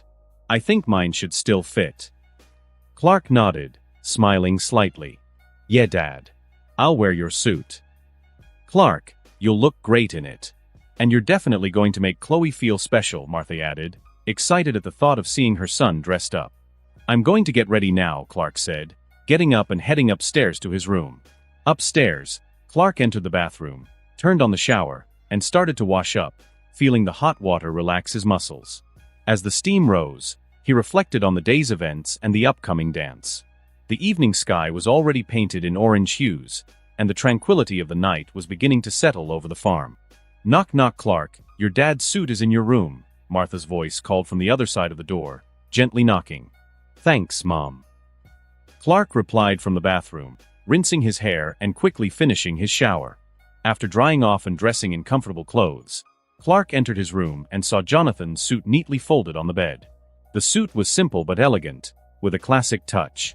He picked up the outfit and began to dress, feeling a little strange in such formal attire. When he was almost ready, he tried to tie the tie, but the knot seemed to be more complicated than he expected. Knock knock, Martha opened the door softly, peeking in at her son. Need help with the tie? She asked with a loving smile. Please, Clark replied, relieved. Martha entered the room, adjusting the tie with the skill of someone who had done it many times before. As she fixed the knot, she looked at her son with pride, her eyes shining with affection. You look handsome, son, Martha said, stepping back to admire Clark fully dressed. Clark smiled back, feeling more confident with his mother's compliment. Thanks, Mom. At Lana's house, Lana was in her room, looking at the dress she had picked out for the dance. She held her phone in her hand, hesitating, when the phone started ringing. Whitney's name appeared on the screen. She quickly answered, a little surprised. Hey, Whitney, Lana said with a shy smile. She was already dressed for the dance, eager for the night she had planned. Sorry, Lana, but I hurt my arm, Whitney began, his voice filled with guilt. I'm not going to be able to go to the dance with you. Lana's face fell in disappointment. You hurt your arm? What happened? It was because of Clark, Whitney continued. That fight. He went overboard, and I ended up getting hurt. Sorry, Lana, but I really can't go. Lana was silent for a moment, feeling her disappointment grow, but also confused by Whitney's story. Clark did that? She asked, doubt evident in her voice. Yeah, he was out of control, Whitney lied. Lana sighed deeply, not knowing how to respond. All right, Whitney. Feel better, she finally said, ending the call with a feeling of frustration. Back at the Kent farm, Clark was in his room, looking at himself in the mirror while Martha adjusted the last details of his tie. She gave it a final touch, making sure everything was perfect, then smiled, satisfied. You look handsome, son, Martha said once again, admiring how grown-up he looked in that moment. Chloe's going to be thrilled. Clark looked at his mother through the mirror, smiling gratefully. Thanks, Mom. I think I can make tonight special. Martha patted Clark's shoulder gently and nodded. I'm sure you will, Clark. Now go have fun and just be yourself. Clark took a deep breath, feeling prepared, and left the room, ready for his night at the dance with Chloe. Clark walked down the stairs calmly, taking a deep breath and feeling the weight of the night ahead. When he reached the kitchen, he saw Jonathan sitting at the table, flipping through the newspaper while sipping a cup of coffee. You look great, son, Jonathan commented, not looking up from the paper, but with a slight smile on his lips. Thanks, Dad, Clark replied, adjusting his tie again, even though it was already perfect. I'm going to grab the truck and head to Chloe's house. Have fun, but remember what we talked about regarding your powers, Jonathan said, lifting his gaze to Clark with a serious but affectionate expression. I know, Dad. Don't worry, Clark said, grabbing his phone from his pocket and heading out the front door. As he stepped outside, Clark unlocked his phone and began to dial Chloe's number. While walking toward the truck, he was about to put the phone to his ear when a voice interrupted him. "Clark." Clark looked up and, to his surprise, saw Lana standing there, dressed for the dance. She was outside the house, her expression a mix of frustration and irritation. "Clark." Clark looked ahead, and to his surprise, he saw Lana standing there, dressed for the dance. She was outside the house, her expression a mix of frustration and irritation. "What's going on, Lana?" Clark asked, keeping his composure, though he could tell this wasn't going to be a pleasant conversation. "You hurt Whitney," Lana exclaimed, her voice full of anger. "He called me and said he can't go to the dance because you injured him in that ridiculous fight." Clark took a deep breath. "Whitney wanted to humiliate me, Lana. He and the football team were planning to make me the scarecrow, tie me up in the field like they do every year to some freshman. I just defended myself." Lana shook her head in disbelief. "Scarecrow? I can't believe you're trying to justify what you did. You went too far, Clark. Now Whitney's hurt and can't go to the dance with me because of you." "Your boyfriend's a jerk," Clark replied bluntly, his voice firm but steady. "He tried to provoke me and put me in a humiliating situation. I just showed him I'm not someone he can mess with." "That doesn't give you the right to hurt him," Lana retorted, her eyes flashing with frustration. "If Whitney were a decent guy, he'd be here right now, with his arm intact, and you two would be going to the dance together. But he chose to be a coward and tried to humiliate me. If you can't see that, that's not my problem," Clark said. Lana stood silent for a moment, processing Clark's words. Anger and confusion were clear on her face, but she seemed to be at a loss for how to respond. "You've changed, Clark." "This isn't you," Lana murmured, shaking her head in disappointment. "Thank God for that, Lana. If I were the same, you'd be going to the dance while I'd be tied up in a cornfield," Clark said, watching her puzzled expression. "The dance is important to a girl, Clark," Lana said, as if trying to justify her frustration. "Tonight was supposed to be special." Clark let out a brief laugh, incredulous at what he had just heard. "Are you really comparing missing a dance to being tied up as a scarecrow? Seriously, Lana? That's your priority?" Lana remained silent, unable to argue back. The frustration on her face was evident, but the logic of Clark's words hit her hard. "I just thought you were different." "Different? Different from who?" Clark thought, sighing. What is she even talking about? "If you came here expecting me to apologize and take all the blame, you wasted your time," Clark said calmly but firmly, leaving no room for further discussion. "Now, if you'll excuse me, I have a dance to get to." He turned and headed toward the truck, not looking back. "Clark, I'm not done talking to you. Get back here," Lana shouted, her voice filled with frustration.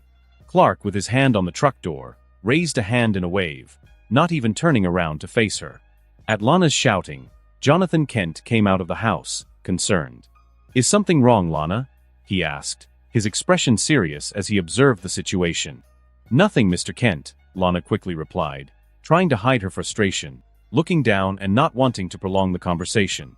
Clark got into the truck, started the engine, and with one last glance in the rearview mirror, saw his dad talking to Lana before speeding away from the farm. Inside the truck, silence filled the space as Clark drove toward Chloe's house. The lights of the town began to appear on the horizon, and the sky had deepened into a dark blue, signaling the start of the night. Clark parked the truck in front of Chloe's house. The engine purred softly before being turned off, and he sighed, feeling the cool night air that had settled over Smallville. He looked at the front door for a moment, then got out of the truck and walked to the front door. Knock, knock. Clark knocked softly, waiting only a few seconds before the door opened. Chloe appeared, her eyes sparkling with excitement. She wore a simple but elegant dress that highlighted her vibrant personality. Her hair was loose, falling in waves over her shoulders, and a shy smile graced her face. "You look beautiful," Clark said, looking her up and down with a genuine smile. Chloe smiled, her cheeks flushing slightly. "Thanks, Clark. You don't look too bad yourself." Clark extended his arm in a gentlemanly gesture. "Your carriage awaits, miss." She laughed, taking his arm as the two walked toward the truck. Clark opened the passenger door carefully and helped Chloe in, keeping a smile on his face. Ready for the best night of the year? Chloe asked as she settled into the seat and looked at Clark expectantly. Clark softly closed the door, walked around the front of the truck, and got in on the driver's side, starting the engine with a soft vroom. "I'm more than ready," he said, smiling as he drove off. "You know there was another murder last night?" Chloe asked, gazing out the window. "I've been researching more about Jeremy Creek, and I'm almost certain he's involved. It's the third murder in less than a week, Clark."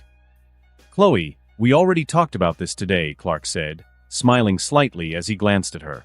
"I'm gonna end up getting jealous of how much you talk about Jeremy Creek." "Sorry, it's the journalist in me," Chloe replied, laughing nervously. "I'm kidding, Chloe. I just thought it was funny that you're so focused on this in the middle of a night that's supposed to be special," Clark replied, keeping a light tone but with sincerity that made her smile. I know, but I guess I'm a little nervous," Chloe admitted, fiddling with the straps of her dress. "When I get like this, I talk too much." Clark noticed her nervousness. "It's okay, Chloe. Tonight's a night for us to have fun, so relax. I'll be by your side the whole time." Chloe let out a light laugh, still a bit nervous but grateful for Clark's words. "You're really good at this, you know? At making me feel better." She looked at him with a sincere smile, and he felt reassured that he was on the right track. As they continued driving toward the school, their conversation flowed easily, though Clark noticed Chloe was especially chatty, likely due to a mix of happiness and nerves. "Do you think I'm overdoing it with all of this?" Chloe asked suddenly, looking at him with a serious expression. "No, Chloe, I think you're right to follow your instincts. But I also think we've talked about it enough for today. Tonight you should try to forget about it a little and just enjoy the night," Clark said gently. Chloe smiled, nodding. "You're right. I promise to stop talking about Jeremy, at least for tonight." As they neared the school, the atmosphere began to change. The bright lights of the dance hall were visible in the distance, and the parking lot was already filled with cars and trucks of other students arriving for the dance. Clark maneuvered the truck easily and parked near the entrance. He looked at Chloe with a smile. "We're here." "I'm ready, I think," Chloe said, a little nervous but clearly excited. She let out a sigh, as if trying to prepare herself for the night ahead. Clark got out of the truck and walked around to open the passenger door for Chloe, extending his hand to help her down. "You'll do great," Clark said, winking at her as they walked toward the entrance of the school, where students were already entering for the dance. "I hope you're right, Clark," Chloe replied, smiling shyly as she squeezed his arm. Clark looked into the ballroom as they entered. The lights danced on the walls, and students were already starting to fill the dance floor, forming small groups, chatting and laughing. The tables were set up on the sides, decorated with flowers and candles. "What do you say we start the night with a dance?" Clark asked, looking at Chloe with a relaxed smile. "Me? Dance? You know I'm terrible at it, right?" Chloe said, laughing nervously, though the idea made her blush slightly. Clark stepped forward, gently taking her hand. "You just have to follow me, trust me." Chloe hesitated for a moment but then smiled and squeezed Clark's hand, allowing him to lead her to the dance floor. The slow music began to fill the ballroom, and Clark placed his hand on Chloe's waist, guiding her smoothly. She followed his steps, still a bit nervous, but relaxing as she got used to the rhythm of the music. The soft lights reflected on their faces as they moved across the floor. "See? I told you I'm terrible," Chloe said, stumbling slightly but laughing along with Clark. "You're doing great," Clark replied, smiling encouragingly as he pulled her a little closer so she could follow his movements more easily. The music continued to play, and as the dance flowed, Chloe began to relax, letting herself be swept up in the moment. They spun slowly, with Clark guiding each step with a confidence that made her feel safe. The glances from some classmates passed over them, but Chloe seemed to have forgotten the world around her. The soft music continued to play, and Chloe, now more at ease, followed Clark's movements more easily. The two moved across the dance floor, their conversation slowing as the music created a comfortable atmosphere. Clark kept his gaze on Chloe, noticing how happy and relaxed she seemed. "I never thought I'd end up dancing with you, Clark," Chloe murmured, her face slightly flushed as they drew closer. "I always imagined you'd be dancing with someone else." "You deserve this moment, Chloe," Clark responded sincerely. "And I'm glad to be here with you." Chloe looked at him for a moment, her eyes shining with a mixture of gratitude and something deeper that she was trying to hide. I don't even know what to say, she laughed nervously, looking away. You don't have to say anything, Clark murmured, gently guiding her through another turn. They continued dancing as the music filled the room. The dance floor was full of other couples and groups of friends, but to Chloe, it felt like it was just the two of them. The night moved on, and the feeling that this moment was special intensified. When the slow song finally ended and a more upbeat tune began, Clark and Chloe stopped dancing and walked over to one of the nearby tables. Want a drink? Clark asked, looking over at the crowd. Yes, please, Chloe replied, still a little out of breath from the dancing. I'll sit down for a bit, okay? Clark nodded and went over to the punch table, filling 2 cups and returning to where Chloe was seated. He handed her one of the cups, which she accepted with a smile. They settled in, watching the other students dance. So, what did you think of the dance? Clark asked, with an amused smile. It was amazing, Chloe replied, laughing. I really thought I was going to mess it all up, but you helped me not look so clumsy. Clark took a sip of his punch, smiling. You were great, Chloe. If you want, we can head back to the dance floor anytime. Oh, I think I need a break, Chloe joked, fanning herself with her hand. But it was worth it. Clark laughed with her, but something began to bother him. He felt a subtle change in the atmosphere, something that made him stop and focus. His super hearing picked up on a distant and threatening conversation. He's going to pay for everything. It's time for revenge. Clark frowned and glanced briefly at Chloe, who was still distracted by their conversation. Jeremy Creek, he thought. I'll be right back, I need to use the bathroom, Clark said, standing up and smiling at Chloe, who nodded without suspecting anything. Okay, don't take too long, Chloe replied, sipping her punch. Clark quickly turned and began walking toward the hallway, but his mind was already entirely focused on what he had just overheard. I need to act fast. He quickened his pace, keeping a neutral expression so as not to attract attention. Reaching the bathroom, Clark quickly looked around to make sure he was alone. The room was empty, and he knew it was the perfect moment to act. Clark used his powers to become invisible and intangible, feeling his body gently dematerialize as if merging with the environment around him.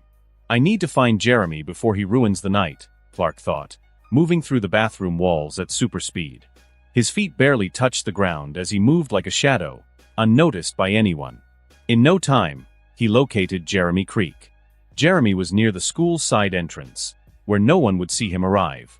He was surrounded by an aura of electricity that crackled over his skin. Clearly, Jeremy was ready to cause some serious trouble. Clark, still invisible and intangible, silently approached. Without hesitation, Clark used his super speed to grab Jeremy firmly, pulling him in the blink of an eye to the cornfield far away from the school. Whoosh. The sound of Clark moving at super speed was almost imperceptible. Jeremy was dragged with such force and speed that he didn't have time to react. By the time they stopped, they were already in the middle of the cornfield, far from any witnesses. Jeremy, still disoriented, looked around, trying to understand what had just happened. What? How did I get here? He murmured, his electricity starting to intensify in response to his confusion and anger. I brought you here, Clark said, his voice cold and remorseless, still invisible and intangible, circling Jeremy like a predator. Jeremy, still confused, tried to unleash another electrical surge but couldn't hit Clark. Frustration and fear began to overtake him. Show yourself, coward! Jeremy shouted, as electricity crackled around his hands. Clark, still invisible, watched the scene with disdain. He knew Jeremy didn't stand a chance. You're pathetic, Clark said with contempt, his voice echoing through the cornfield. Jeremy launched another attack, but once again, it went right through Clark with no effect.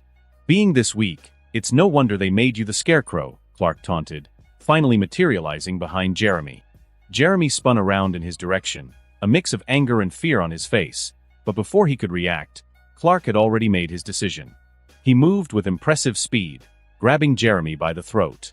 This ends now, Clark murmured coldly, without hesitation. Crack.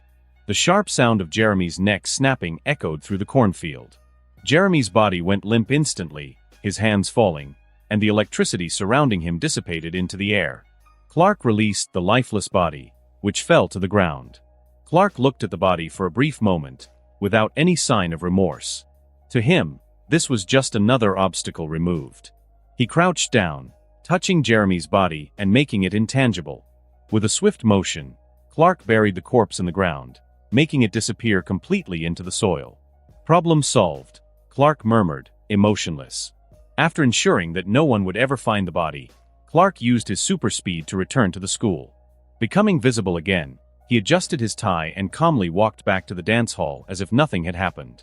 When he returned to the table where Chloe was waiting for him, she looked at him with a curious smile. "Sorry for the delay, Chloe," Clark said, sitting down with a cup of punch in hand. "You took a bit longer than I expected," Chloe teased, laughing. "Did you get lost?" Clark just smiled back, shrugging. "Had a few things to take care of." Chloe shook her head, still laughing, but noticed that Clark seemed more relaxed. "Well, I'm glad you're back, because I wasn't interested in staying here alone." "I'd never leave you alone," Clark said, with a sincere look that made Chloe blush slightly. They chatted a bit more, laughing about some stories and watching the other students on the dance floor. The mood between them was light, but at the same time, a different kind of tension hung in the air. Chloe was increasingly aware of Clark's closeness, and her heart beat faster. As the night went on, another slow song began to play, inviting couples back to the dance floor. Chloe bit her lips slightly, hesitating for a moment, but she knew she couldn't let this chance pass. "Clark, want to dance again?" Chloe asked, standing up and holding out her hand to him with a shy smile. Clark looked at her and, without hesitation, took Chloe's hand, leading her back to the dance floor. They stood among the other couples, and Clark wrapped his arms around her waist, gently guiding her to the rhythm of the music. Chloe, feeling the warmth of Clark's hands, briefly lost herself in her own thoughts. She knew that at this moment, she had the chance to do something she had always wanted but never had the courage to. "If I don't kiss him now, I'll never have this chance," Chloe thought, as she leaned a little closer to Clark, her heart racing. Clark, unaware of Chloe's internal hesitation, continued to guide her calmly through the dance. But something changed when she looked up, her eyes locked onto his. Before he could react, Chloe took the initiative. With a swift motion, Chloe rose onto her tiptoes and brought her lips to Clark's, sealing the kiss softly but determinedly. The world around them seemed to disappear for both of them for a moment, as the music continued to play, but now only as a distant backdrop. Clark, caught off guard, stood still at first, but then slowly he returned the kiss, feeling something unexpected grow between them. The kiss was short but full of emotion, leaving both of them speechless when they pulled away. Chloe, blushing deeply, looked away for a moment, feeling a mix of relief and nervousness. I just thought, you deserved a special ending to the night," she murmured, still shy. Clark smiled slightly, his expression gentle. "It was special, yes. Thank you, Chloe." The music ended, and the two stepped off the dance floor, the atmosphere between them lighter yet charged with something that had yet to be fully expressed. "It was a fun night, wasn't it?" Clark asked as the two left the hall, walking toward the truck. Chloe, still smiling and with flushed cheeks, answered enthusiastically. "It was incredible. I really didn't expect everything to be so special." Clark opened the truck door for Chloe, who got in with a bright smile. He walked around and got in on the driver's side. He started the engine, and the smooth hum of the truck filled the silence. Vroom. As he drove, Clark glanced at Chloe, who seemed lost in thought, smiling to herself. Inside the truck, the atmosphere was calm, but in Clark's mind, there was a slight tension. How should I handle this now? Clark thought, his hand steady on the wheel, but his mind focused on the events of the night. He knew how important Chloe was to him, but a question lingered: remain just friends or try something more? Clark kept his eyes on the road, but his thoughts were distant. She deserves someone who's honest with her, he reflected. But am I that person? He remembered everything he knew from the show, how things had played out for the original Clark and Chloe. Maybe I shouldn't follow the same path, he thought, feeling the weight of the decision in his hands. Chloe looked at Clark, noticing the silence. Is everything okay? You seem a little distant. Yeah, I'm fine, Clark replied, smiling softly. Just thinking a little. About what? Chloe asked, curious, but with a hint of nervousness in her voice. About how good the night was.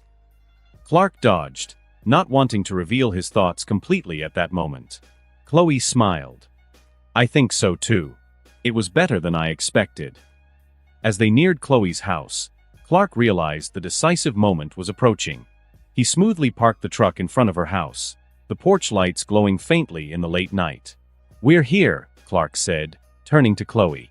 She looked at him, still smiling, but clearly expecting something more from that moment. Clark leaned in slightly, moving closer to her. Good night, Chloe, he said in a soft tone before giving her a gentle kiss on the lips, unhurried but with the same sincerity he had shown throughout the night. Chloe blushed deeply, surprised but happy.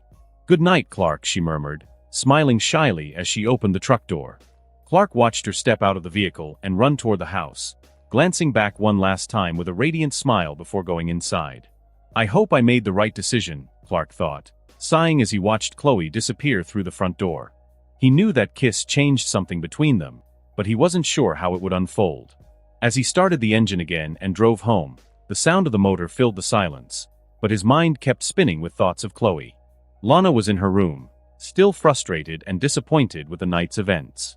The dance she had been so looking forward to had passed, and Whitney couldn't accompany her because of the fight with Clark.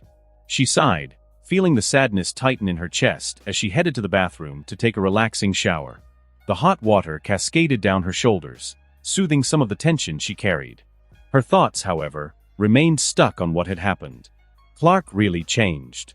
He shouldn't have acted that way, or do I just not understand who he is anymore?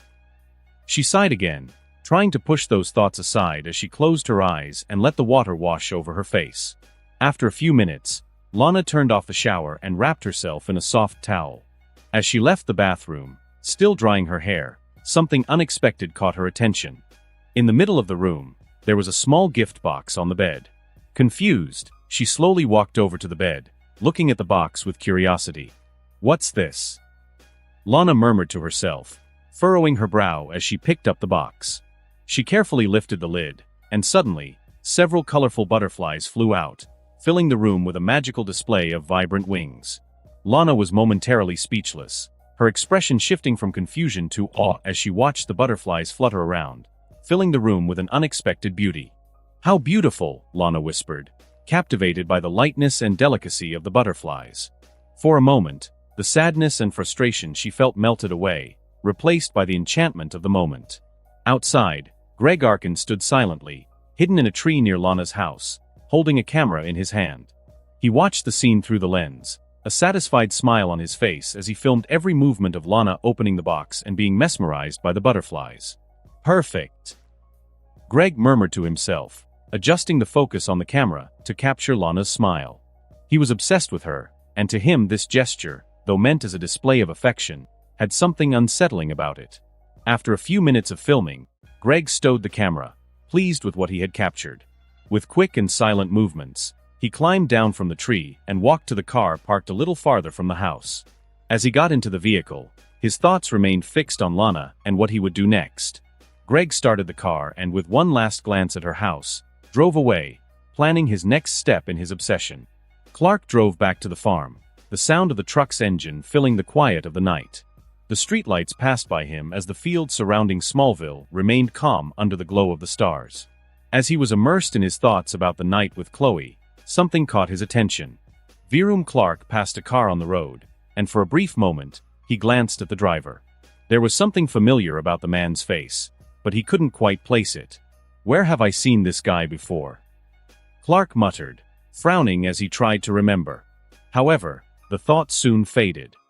Must be my imagination, he said to himself, refocusing on the road ahead.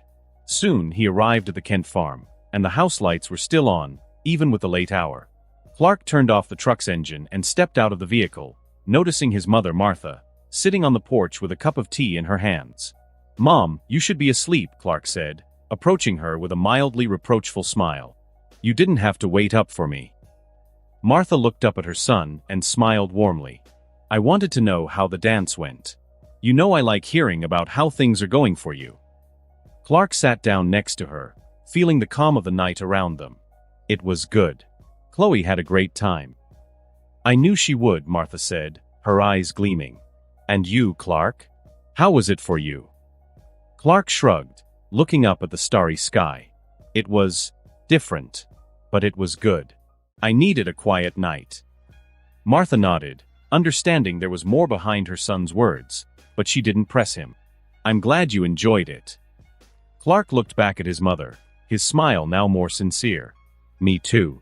Thanks for everything, Mom. Now go get some rest, Clark. Tomorrow's a new day, Martha said, giving him a gentle pat on the shoulder. Clark stood up, ready to head to his room, but not before looking back one more time, appreciating how nice it was to have a mother who was always there for him, even in the simplest moments. Good night, Mom. Good night, Clark. With that, Clark entered the house, climbing the stairs slowly, feeling the weight of the night finally settle on him. As he lay down on his bed, thoughts of the driver he'd seen on the road briefly resurfaced, but they were soon erased by exhaustion. I'll figure it out tomorrow, he murmured before closing his eyes and letting sleep take over. Greg parked the car in front of his house, the engine softly humming before he shut it off. He got out of the vehicle, still with a satisfied smile on his face, thinking about Lana and what he had just filmed. As soon as he opened the door, Greg stopped abruptly. Sitting on the living room sofa, his mother was watching TV. The familiar sound of a VHS tape filled the room, and to Greg's shock, the video she was watching showed Lana. What is this, Greg? His mother asked, without taking her eyes off the screen, her tone a mix of disapproval and confusion. Are you stalking this girl? Mom, what are you doing with that? Greg asked, his voice revealing a mix of fear and irritation. He took a step forward, but his mother only shook her head. You know how weird this is? Filming a girl without her knowing. This isn't normal, Greg. She pressed the remote and paused the video, looking at him with a disappointed expression. You never understand anything. Greg shot back, anger bubbling up as his mind processed the idea that she had invaded his privacy. You don't understand how I feel. I understand that this isn't healthy, she retorted, standing up from the couch, facing her son. You're acting like a crazy person, Greg. Greg, unable to face his mother's disappointment and criticism, turned abruptly and ran toward his room, his heart pounding. Greg, she called after him, but he had already disappeared up the stairs, ignoring her pleas. Once inside his room, Greg slammed the door shut, breathing heavily. The room was stuffy, and the soft sound of insects crawling filled the air. The space was dark, except for the faint light filtering through the window. The walls were covered with terrariums and cages, where insects of all kinds crawled and flew, filling the room. Greg looked at the insects, his face softening as he watched them intently. He approached one of the cages, where a large beetle crawled slowly across the glass. You're my only friends, Greg murmured, his fingers sliding across the surface of the terrarium, watching the insects with a vacant stare. Only you understand me. Greg, open this door now. Greg's mother's voice echoed through the house, interrupting the peaceful moment he found among his insects. Greg closed his eyes, trying to ignore her, but soon he heard the firm knocks on the door. I said open this door, she shouted, clearly irritated. With a heavy sigh, Greg unlocked the door, and his mother stormed into the room, looking around with an expression of disgust and disapproval. This is absurd, Greg. You have to get rid of all these insects. I'm not going to do that, Mom. They're my friends. Greg snapped back, anger beginning to rise again. This isn't normal, she retorted, crossing her arms. You're obsessed with these creatures, and it's turning you into someone I barely recognize. If you don't get rid of them, I'll do it myself. Greg stood up abruptly, his heart pounding with rage and frustration. You don't understand anything. I won't let anyone hurt them. You have until tomorrow to get rid of all of them, or I'll throw everything away myself, she said before storming out of the room and slamming the door behind her. Bam! Greg stood still for a moment, breathing heavily. I won't let that happen, he muttered to himself, determined. He looked at his insects with protective eyes. I'll find a safe place for you, far away from everyone. Greg carefully placed his insects in makeshift boxes and cages inside the car. He started the engine, the soft hum of the car filling the air, and headed toward an isolated spot where he could hide them safely. As he drove through the roads of Smallville, he whispered to the insects, as if reassuring them that everything would be fine. I'll take care of you. I won't let anyone hurt you. Bam! Suddenly, on a curve, one of the glass cases holding the insects fell to the floor of the car, shattering into 1,000 pieces. Greg tried to maintain control of the steering wheel as the insects escaped, but they quickly began crawling all over him, biting and attacking fiercely. Ah! Greg screamed, trying to swat the insects away, but it was in vain. The pain from the bites distracted him, and he lost control of the car. Crash! The car violently slammed into a tree. The sound of metal crunching and glass shattering echoed through the road. Greg, unconscious, was soon surrounded by the insects, which began infiltrating his body, as if merging with him. Chloe typed rapidly on her phone, the smile still plastered on her face as she texted her cousin. The night had been perfect, and she couldn't contain her excitement. "I kissed the guy I like," Chloe sent the message and waited, feeling her heart race a little as she recalled the moment. Lois's reply came almost instantly. "What? Who is he? If he hurts you, let me know and I'll handle it." Chloe giggled softly, shaking her head. "Relax, Lois, he won't hurt me. He was a complete gentleman. The dance was amazing." Lois took a little longer to reply this time, making Chloe think she might be busy. When the response finally arrived, it was shorter than expected. "That's good. But honestly, I'd rather have a good adventure right now, not a dance. You know that's not my thing." Chloe smiled, already anticipating such a response from her cousin. "I know, Lois. But for me, it was special." The conversation continued for a few more minutes, but Chloe noticed that Lois wasn't too interested in the details of the dance. "Good night, cuz. It was nice talking to you. I'll tell you more later," Chloe sent, already feeling sleep approaching. "Good night. If he shows any sign of trouble, call me." Lois replied. Chloe let out a light sigh, still smiling, and placed the phone on her bedside table. She snuggled into the covers and closed her eyes, allowing the happiness of the day to lull her into a peaceful sleep. Clark sat at the kitchen table, sipping coffee as he looked at his phone. The morning sun streamed through the windows of the Kent farm, gently lighting the room. He typed a quick message to Chloe, still thinking about the previous night. "It was a great night yesterday. And that kiss. I'm still thinking about it," Clark sent the message, feeling a small smile tug at his lips. "Trim." Chloe's response came quickly. "I am too, Clark. I can't wait to see you today. Let's meet at the farmer's market? I can help you set something up there," Clark suggested. "Sure. That would be great. See you there." Chloe replied, clearly excited. As Clark focused on his phone, Martha, his mother, entered the kitchen with a bowl of eggs. "Clark, I've told you about being on that phone at the table," she said with a light tone of reproach. Clark looked up from his phone, offering a half-guilty smile. "Sorry, Mom. I was just replying to a message." "Well, at least help your father load the crates for the market after breakfast," Martha replied, setting the bowl on the table. "Sure, I'll get right on it," Clark said, putting the phone in his pocket and refocusing on breakfast. At the farmer's market, Clark and Chloe were already helping set up the farm's stall. Crates of fresh fruits and vegetables were stacked around them, and Jonathan, Clark's father, efficiently organized everything, while Martha added the final touches to the product displays.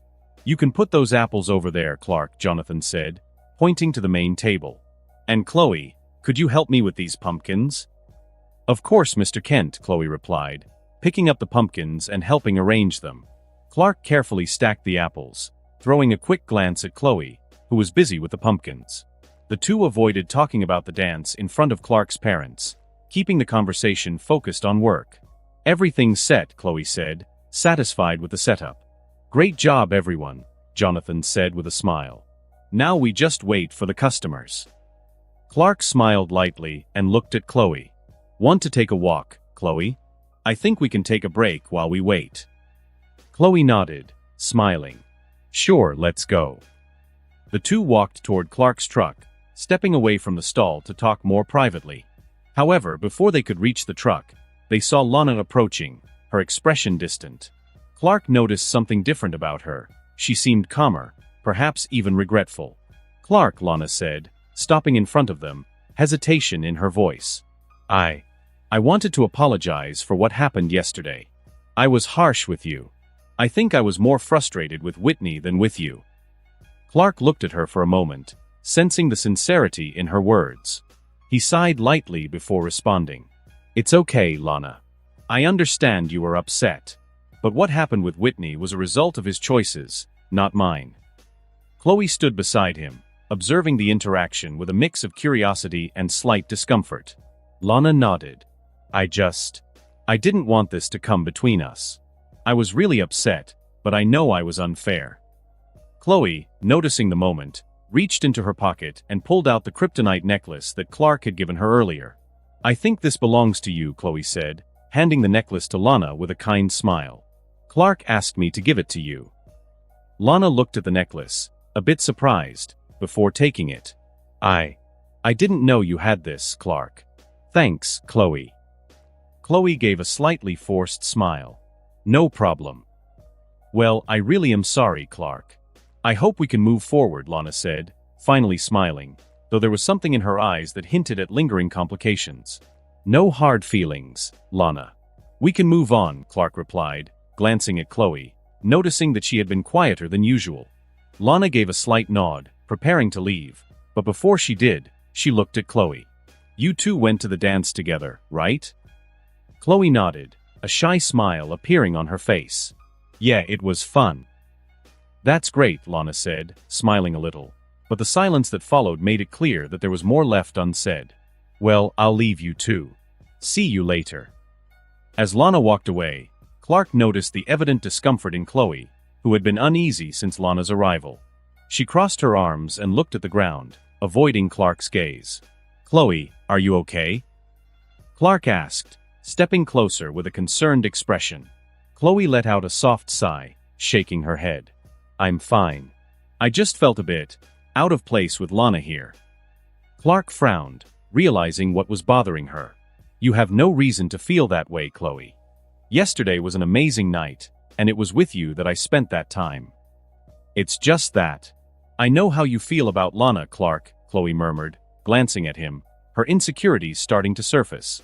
And even though things seem different now, it's hard not to think about it. Clark sighed, feeling the weight of the situation. Chloe, Clark said, gently taking her hands and making her look him in the eyes. I want you to know something. Lana was someone important in the past, but what I feel for you now, it's different. Last night, when we were together, I realized that I don't want this to just be a good memory of one night. I want it to be something more. Chloe looked at him, surprised, her expression softening slightly, though doubt still lingered. Clark, what are you saying? I'm saying that I want to be with you, Chloe, Clark said with a sincere smile. I want us to be more than friends. I want you to be my girlfriend. Chloe was speechless for a moment, her heart racing as Clark's words echoed in her mind. Are you serious? More than ever, Clark replied without hesitation. Chloe smiled, her eyes shining with emotion. I'd love that, Clark. I want to be with you too.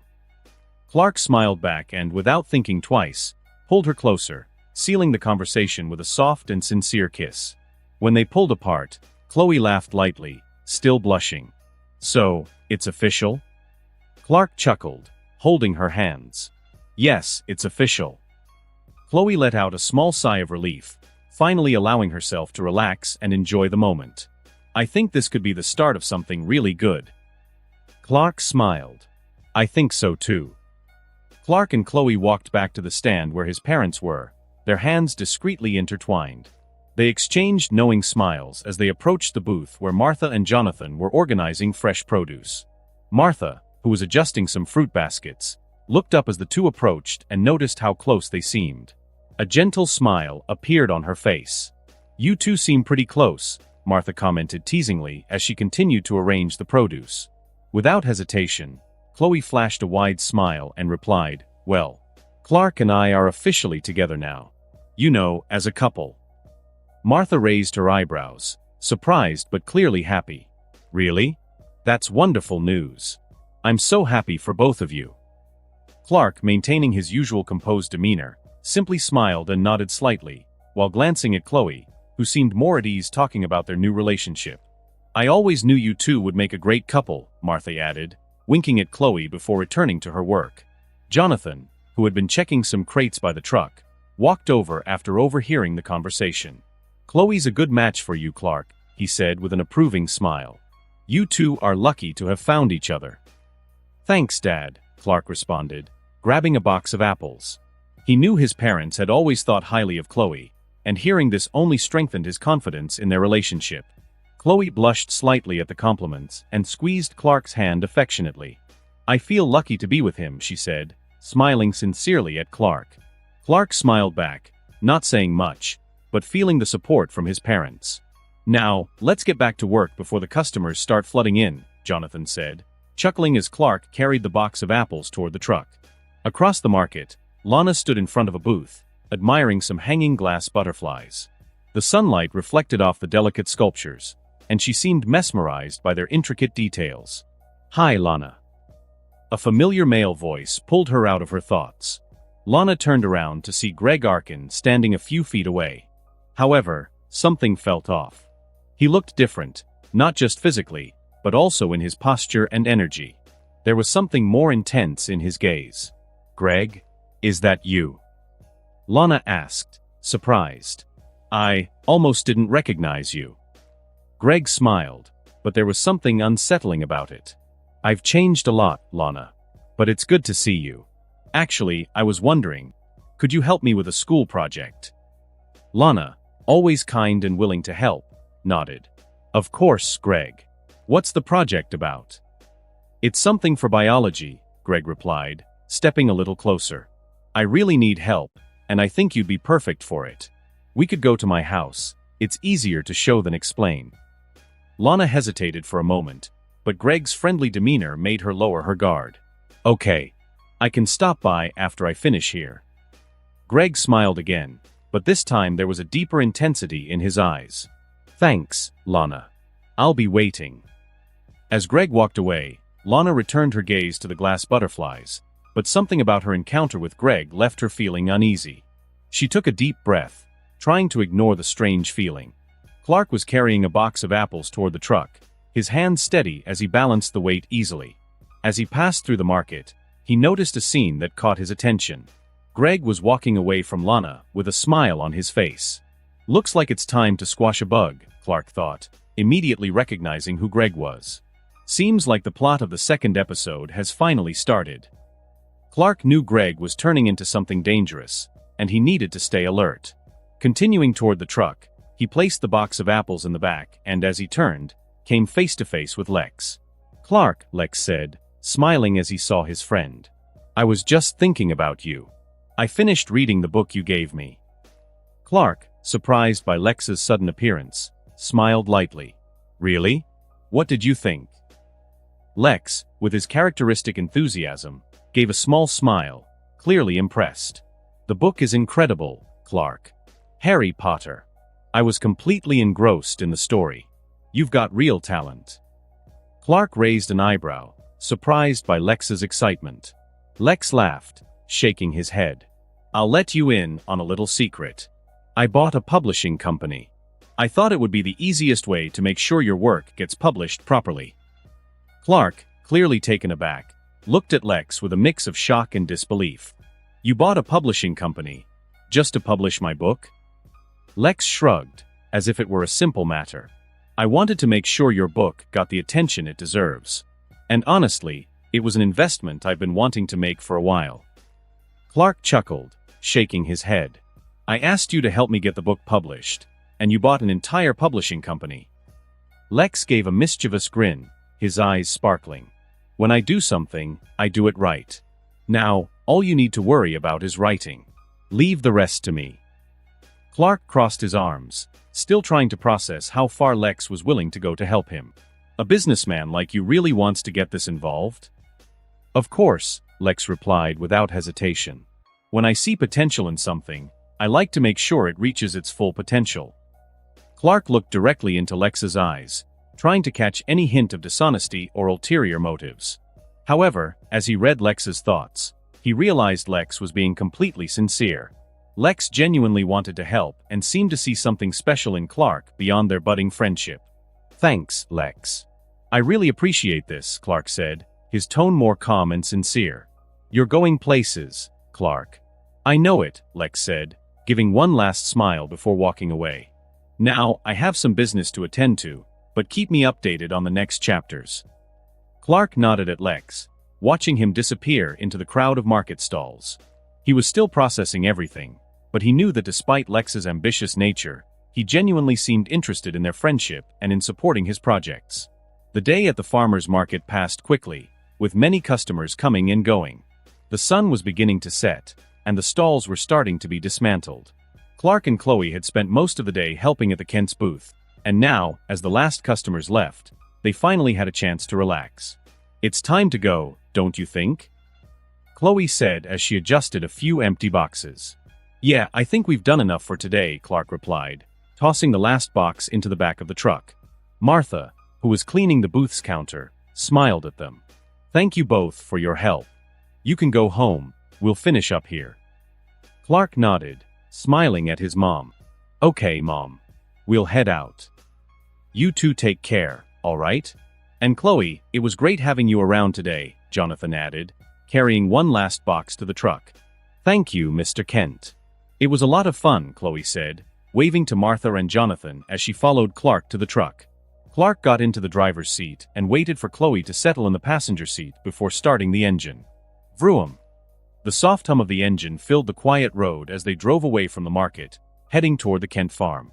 When they arrived at the farm, night had already fallen, and the sky was dotted with stars. The tranquility of the countryside was almost palpable, and the distant sound of crickets completed the scene. "Do you want to head to the barn? I'm just going to the bathroom quickly and I'll meet you there," Clark said as he parked the truck and turned off the engine. "Sure, I'll wait for you there," Chloe replied with a smile. Chloe got out of the truck and walked toward the barn, her footsteps soft in the quiet night. Clark watched her for a moment before heading into the house and toward the bathroom.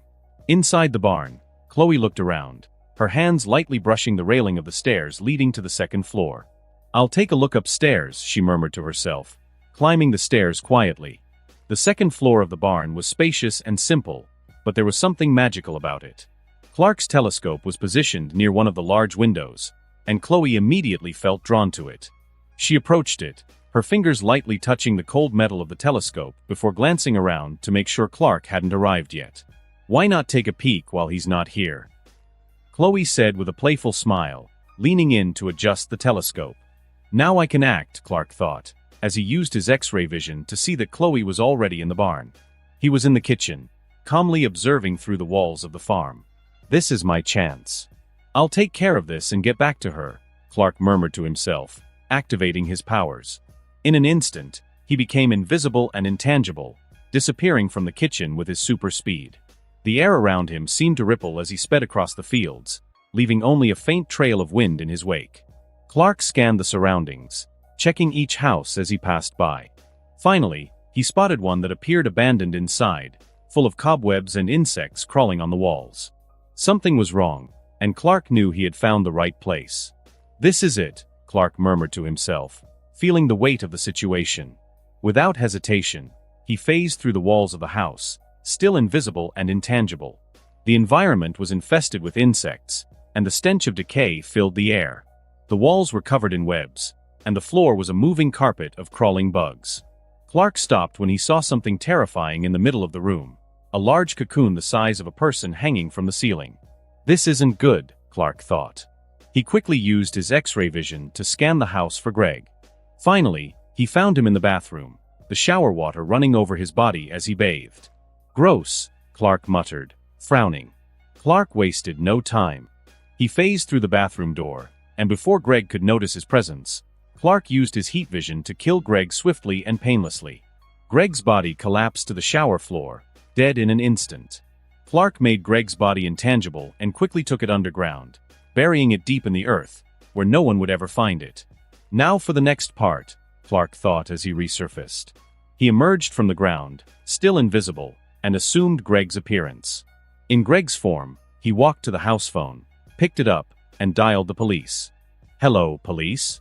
I need help," Clark said, perfectly mimicking Greg's voice. "Something strange is happening at my house. I think my mom needs help." With that done, Clark hung up the phone and walked toward the cocoon. He carefully cut it open with his super strength, freeing Greg's mother, who was unconscious but alive. Clark gently lifted Greg's unconscious mother and laid her softly on the couch in the living room. He covered her with a nearby blanket, ensuring she was comfortable. She's safe now, Clark murmured, watching her for a moment as he took a deep breath. He knew he had done what was necessary to protect the woman. Keeping his calm demeanor, Clark left the house without haste, making sure everything was in order. He was still invisible, moving silently through the surroundings until he reached the road.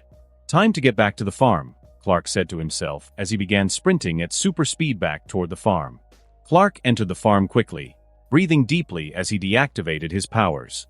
He passed through the kitchen silently, his footsteps lightly echoing on the wooden floor. Now, all that was left was to return to Chloe, as he had promised. Clark walked across the yard to the barn. He entered the barn, his steps slow as he observed Chloe sitting on the hay. Her hair fell softly over her shoulders, and she seemed distracted, lost in thought. The night was quiet, and the atmosphere around them conveyed a sense of calm, contrasting with the recent events Clark had just taken care of. "I know, Clark," Chloe suddenly said, without turning around, as if she could read his thoughts. Clark tensed, pausing for a moment. What did she mean by that? Clark thought, trying to decipher the meaning of her words. "Know what, Chloe?" Chloe slowly stood up from the hay and walked over to Clark's telescope, which was positioned near the large window of the barn. She ran her fingers gently along the cold metal of the equipment, still not looking directly at him. "The telescope. I realized you can see Lana's house from here.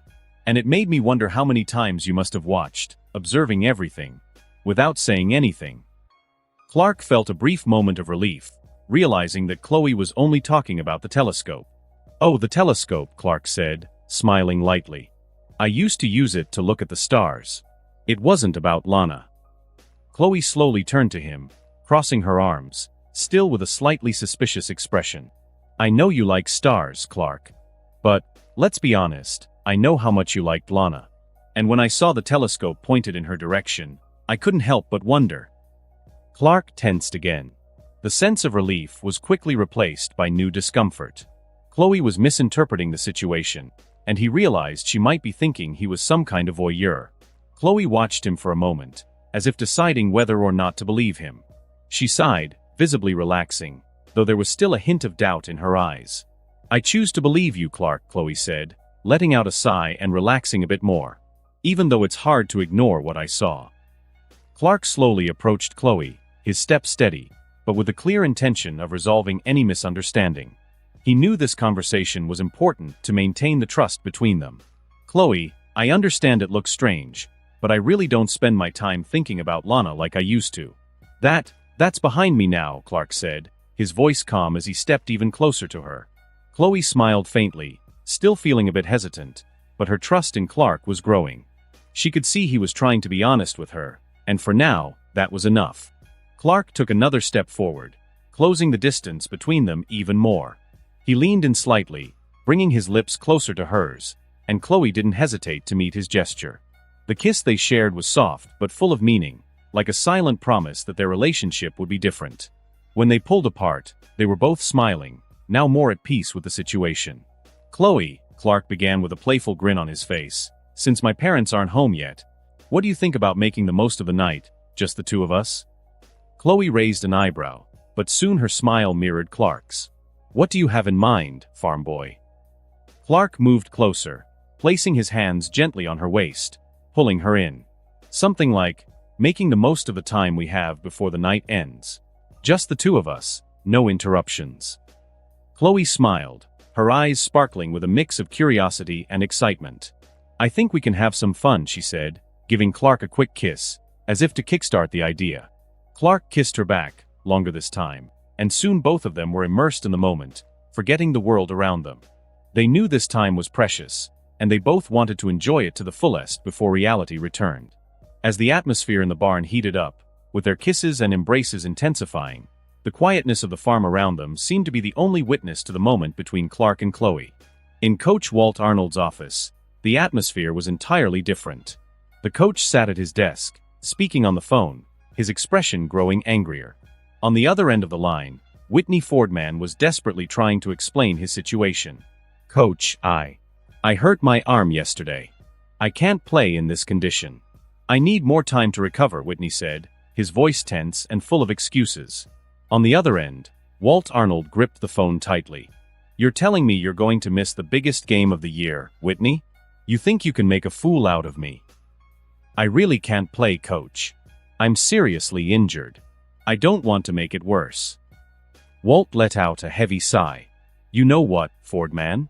I don't need injured players. Don't worry about coming back to the team. Consider yourself out. Click. The line went dead. Walt Arnold slammed the phone down, tossing it onto the desk as he rubbed his temples, trying to control his anger. What these kids don't understand is that I'll do whatever it takes to win. I don't care if they end up hurt or not. Walt stood up abruptly. The sound of the chair legs scraping against the floor echoed through the empty office. He began pacing back and forth, clearly trying to plan his next move. If I have to push every one of these kids to play until they collapse for us to win the championship, I'll do it, Walt muttered, his eyes gleaming with dangerous determination. Walt Arnold rubbed his temples, clearly frustrated with the situation. He needed a way to calm down, to control the anger that was taking over him. He decided that the best way to relax would be by heading to the club's sauna. Maybe the heat would help relieve the tension. These kids don't understand that I'm their only chance at winning. I can't let this end like this, Walt muttered as he grabbed his towel and headed to the sauna. The steam rose slowly, filling the sauna with a hot mist. Walt sat down, closing his eyes, trying to let the heat ease his frustration. However, something felt different. He sensed the heat intensifying in an unusual way, almost as if the rocks in the sauna were emitting a faint green glow. Walt opened his eyes, frowning. What? He leaned forward, noticing that the sauna rocks were indeed glowing with a strange greenish hue. Sweat dripped down his forehead, but he felt something more, a new and powerful energy flowing through his body. This is different. He slowly stood up, feeling stronger, more energized. His breathing was heavier, but he didn't feel tired. On the contrary, he felt invigorated. A few minutes later, Walt returned to his office. As he entered, he found Principal Quan waiting for him with a serious expression. Coach Arnold, Quan said, his voice firm. We need to talk about something important. What is it now? Walt asked, irritated but trying to control himself. He could still feel that strange energy flowing through him, but he tried to hide it from Quan. Quan stepped forward, crossing his arms. 7 of your players cheated on their math exams. This makes them ineligible to play next Friday. We need to deal with this immediately. What? Walt shouted, his anger already starting to show. You mean my key players won't be able to play? This will ruin the season. I know this is hard, but the rules are clear. They are ineligible. We need to take action now, Quan said, standing firm. Walt stepped toward his desk, anger burning inside him. He knew Quan was right, but the thought of losing the season because of a few irresponsible kids was unbearable. You can keep this quiet, Quan, Walt insisted. We can handle this in the preseason. I just need a few weeks. I can't do that, Walt, Quan replied without hesitation. The rules are clear, and I'm not going to compromise the school's integrity. Quan, this will destroy the season. Don't you see what you're doing? Quan didn't hesitate in his response. I'm doing what's right. Good night, Walt, Quan said, turning and leaving the office without looking back. As soon as the door closed, Walt couldn't hold back his anger any longer. He punched his desk with all his strength. Bam! To his shock, the desk exploded into flames. The fire quickly spread across the wood, illuminating the office with a bright orange glow. Walt stepped back, staring at his hands in disbelief. What's happening to me? Walt murmured, watching the fire consume the desk in front of him. The heat he had felt in the sauna seemed to have awakened something inside him, something now out of control. The flames grew, and Walt took a few steps back, realizing that the fire was responding to his anger. I can control this, Walt thought, breathing heavily.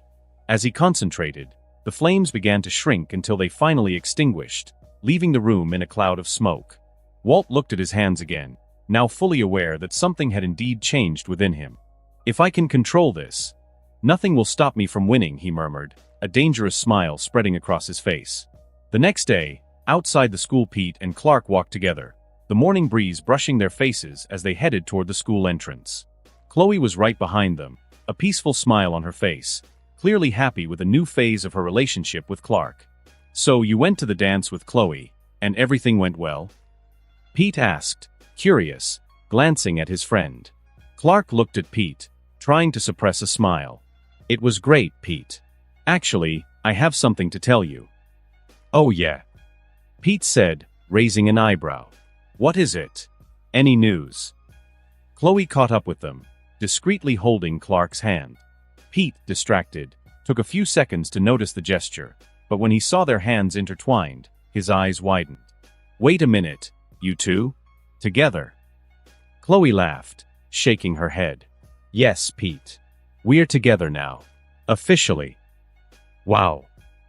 Pete said, still processing the news. "I can't believe I didn't see that coming. How did I miss the signs?" "I think you were too busy trying to find a date for the dance," Clark replied, chuckling. Pete blinked, still surprised, but soon broke into a grin. "Well, I'm not gonna lie, this is awesome. You two always had a great connection." Chloe smiled, pleased with Pete's reaction. It was kind of unexpected, but I guess it was the right time. Pete looked back and forth between the two, still smiling. "Well, all I can say is you guys make a great couple. I hope everything works out." "Thanks, Pete," Clark replied with a sincere smile. As the trio walked toward the school entrance, Chloe still held Clark's hand firmly intertwined with hers. Clark, Chloe, and Pete entered the school, the noise of students filling the hallways as everyone prepared for another day of classes. Chloe, walking hand in hand with Clark, was especially excited. She turned to Pete, her eyes shining with excitement. "So you won't believe the story I'm writing," Chloe said with a mischievous smile. 7 football players were caught cheating on their math exams. And Whitney got kicked off the team after injuring his arm. "Looks like the finals are in jeopardy." Pete stopped in the middle of the hallway, surprised. "Seriously? The football guys cheated? That's huge, Chloe." Chloe nodded, clearly having everything planned in her head. "Exactly. And that's why I'm focused on exposing this story in the school paper. They think they can just get away with it because they're important players, but I'm going to make sure everyone knows what they did." Clark smirked. "You never miss a chance to bring the truth to light, do you?" "Of course not," Chloe replied, her eyes gleaming. "This is the perfect story. Who cares if they miss the finals? What matters is that the rules are followed, and no one is above them." "Well, I won't lie, it's gonna be a bombshell when this story comes out. But do you think it'll look bad for the whole team?" Pete asked. Chloe shrugged. "The truth is the truth. They cheated, and now they have to face the consequences. I'm finishing the article by the end of the day and submitting it to the paper. It's going to be huge." Clark glanced at Chloe. "You're brave, Chloe. Not everyone would be willing to take on these guys." "Well, someone has to do it," Chloe replied with a smile. "And I'm the right person for the job." Clark and Pete laughed, knowing full well that when Chloe set her mind to something, nothing could stop her. It was lunchtime, and Clark walked alongside Chloe, who held the school newspaper with a look of satisfaction.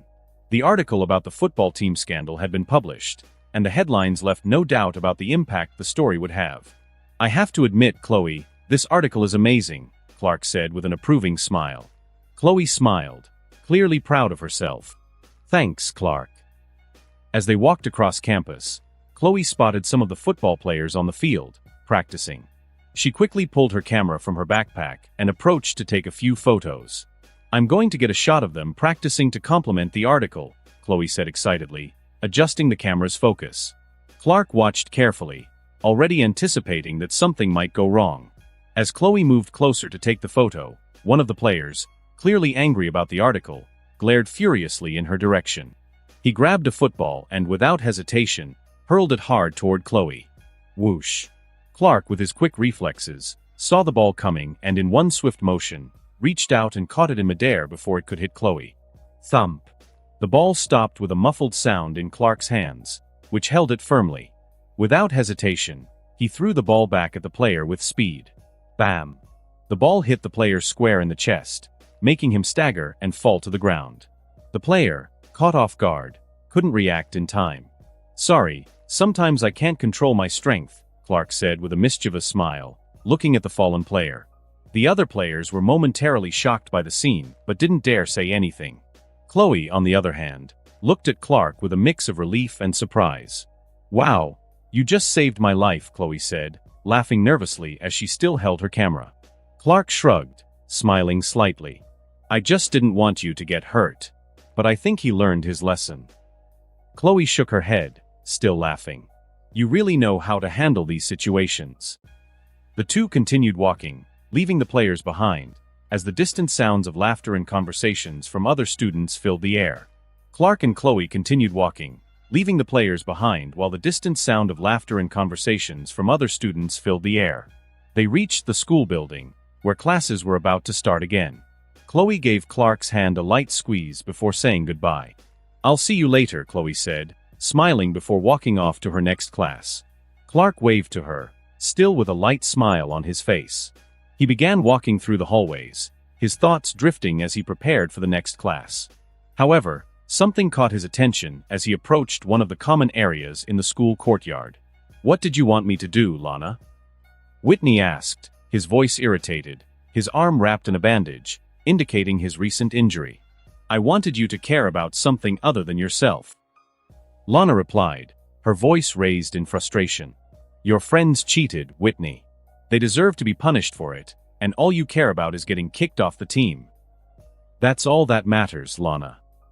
Whitney shot back, clearly annoyed. "I need to play. It's my chance to get a scholarship. Do you think I'm going to give that up just because of some stupid test?" Clark paused, watching the argument from a distance.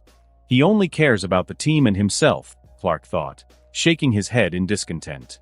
Lana, now visibly frustrated, crossed her arms and looked directly at Whitney. "I can't believe you're being so selfish." Whitney huffed, clearly irritated. "Maybe you just don't understand what's important, Lana." Lana shook her head in disbelief. "Maybe you're the one who doesn't understand, Whitney." With that, she turned and stormed off, leaving Whitney standing there, still fuming. Clark watched as they walked in opposite directions, the weight of the argument still lingering in the air. "That relationship is getting more complicated," Clark murmured to himself before continuing on his way to class. Clark was about to enter the building when he heard someone call him from behind. "Clark, hold up." The out-of-breath voice was unmistakable. It was Coach Walt, who was running toward him, visibly tired from the effort. Clark stopped and turned, watching the coach approach, trying to catch his breath. "What is it, Coach?" Walt, still trying to control his breathing, placed his hands on his knees for a moment before straightening up. I wanted to talk to you. Have you thought about joining the football team? We need a player like you, especially now." Clark raised an eyebrow, already knowing where this was headed. He knew Walt was desperate because of the situation with the team and that the coach was the next problem he would have to deal with. "Why would I want to join your pathetic team that isn't going to win anything?" Clark responded, crossing his arms with a provocative smile. "Your history, Coach. Your team is done." Walt stood there, shocked for a moment, clearly surprised by Clark's boldness. He tried to regain his composure, but the anger was already beginning to show on his face. "What did you just say?" "I said your team doesn't stand a chance. And honestly, you've had your time. It's time to stop trying to relive the glory days and accept that you're going nowhere." Walt's expression changed, and Clark saw the fury growing in his eyes. "Perfect," Clark thought. "Now he's going to direct that anger at me." "You're going to regret saying that, Kent," Walt said through gritted teeth, his voice filled with rage. "I'll show you what my team can do." Clark just smiled, pretending to be dismissive. "Good luck with that, Coach. You're going to need it." Without saying another word, Clark turned and entered the building, leaving Coach Walt standing there, still furious. He knew he had achieved what he wanted. Walt was now focused on him, and Clark was ready to face him when the time came. "Now I just need to wait for him to make his next move," Clark thought as he walked into his class. At the Luther mansion, the atmosphere was tense. Lex was sitting at his desk, with a determined look on his face, while Dominic, Lionel's business consultant, entered the room accompanied by other members of the consulting team. There was a weight in the air, and Lex knew exactly what they wanted to discuss. "Lex, we need to talk about the Smallville plant," Dominic began bluntly, walking up to the front of Lex's desk. "The profits are down, And you know it. We're 20% below projections, and Lionel won't like hearing that. Lex, without taking his eyes off Dominic, stood up and walked over to the window, looking out for a moment before responding. I already knew that, Dominic, Lex said calmly. But unlike what you and my father think, the solution isn't to cut the workforce. On the contrary, I'm planning to increase it by 20%. Dominic was speechless for a moment, clearly caught off guard by the response. Increase the workforce? Lex, that's insane. The plant is already underperforming. Cutting costs is the only viable solution. Lex slowly turned to Dominic, a cold smile forming on his lips. That's why my father is stuck in the past. He surrounds himself with people who accept his outdated business practices without question. I, on the other hand, plan to increase productivity and marketing. Only then will the plant experience sustainable growth. Dominic shook his head in disbelief. Lex, you can't just defy projections and expect the market to adjust. Lionel won't accept this approach. You're spending money recklessly, like that purchase of a publishing company you made recently. Lex narrowed his eyes, the smile fading from his face. The publishing company purchase is a long-term investment, Dominic. I'm planting seeds now to reap the benefits later. Unlike you and my father, I can see beyond immediate numbers. Dominic crossed his arms, clearly skeptical. You can call it an investment, but Lionel won't see it that way. He'll consider it a waste of money. Lex took a few steps forward until he was standing face to face with Dominic. Then let my father come talk to me. I'll handle him. But here in Smallville, I run the operations. And I'll make sure this plant not only meets expectations but exceeds them. Dominic, visibly uncomfortable, looked at the other consultants, who also seemed unsettled. If that's how you want to play it, Lex, then so be it. But don't say I didn't warn you. Lex gave a slight smile of disdain. You're dismissed, Dominic. I have more important things to deal with. Without saying another word, Dominic turned and left the room, followed by the other consultants.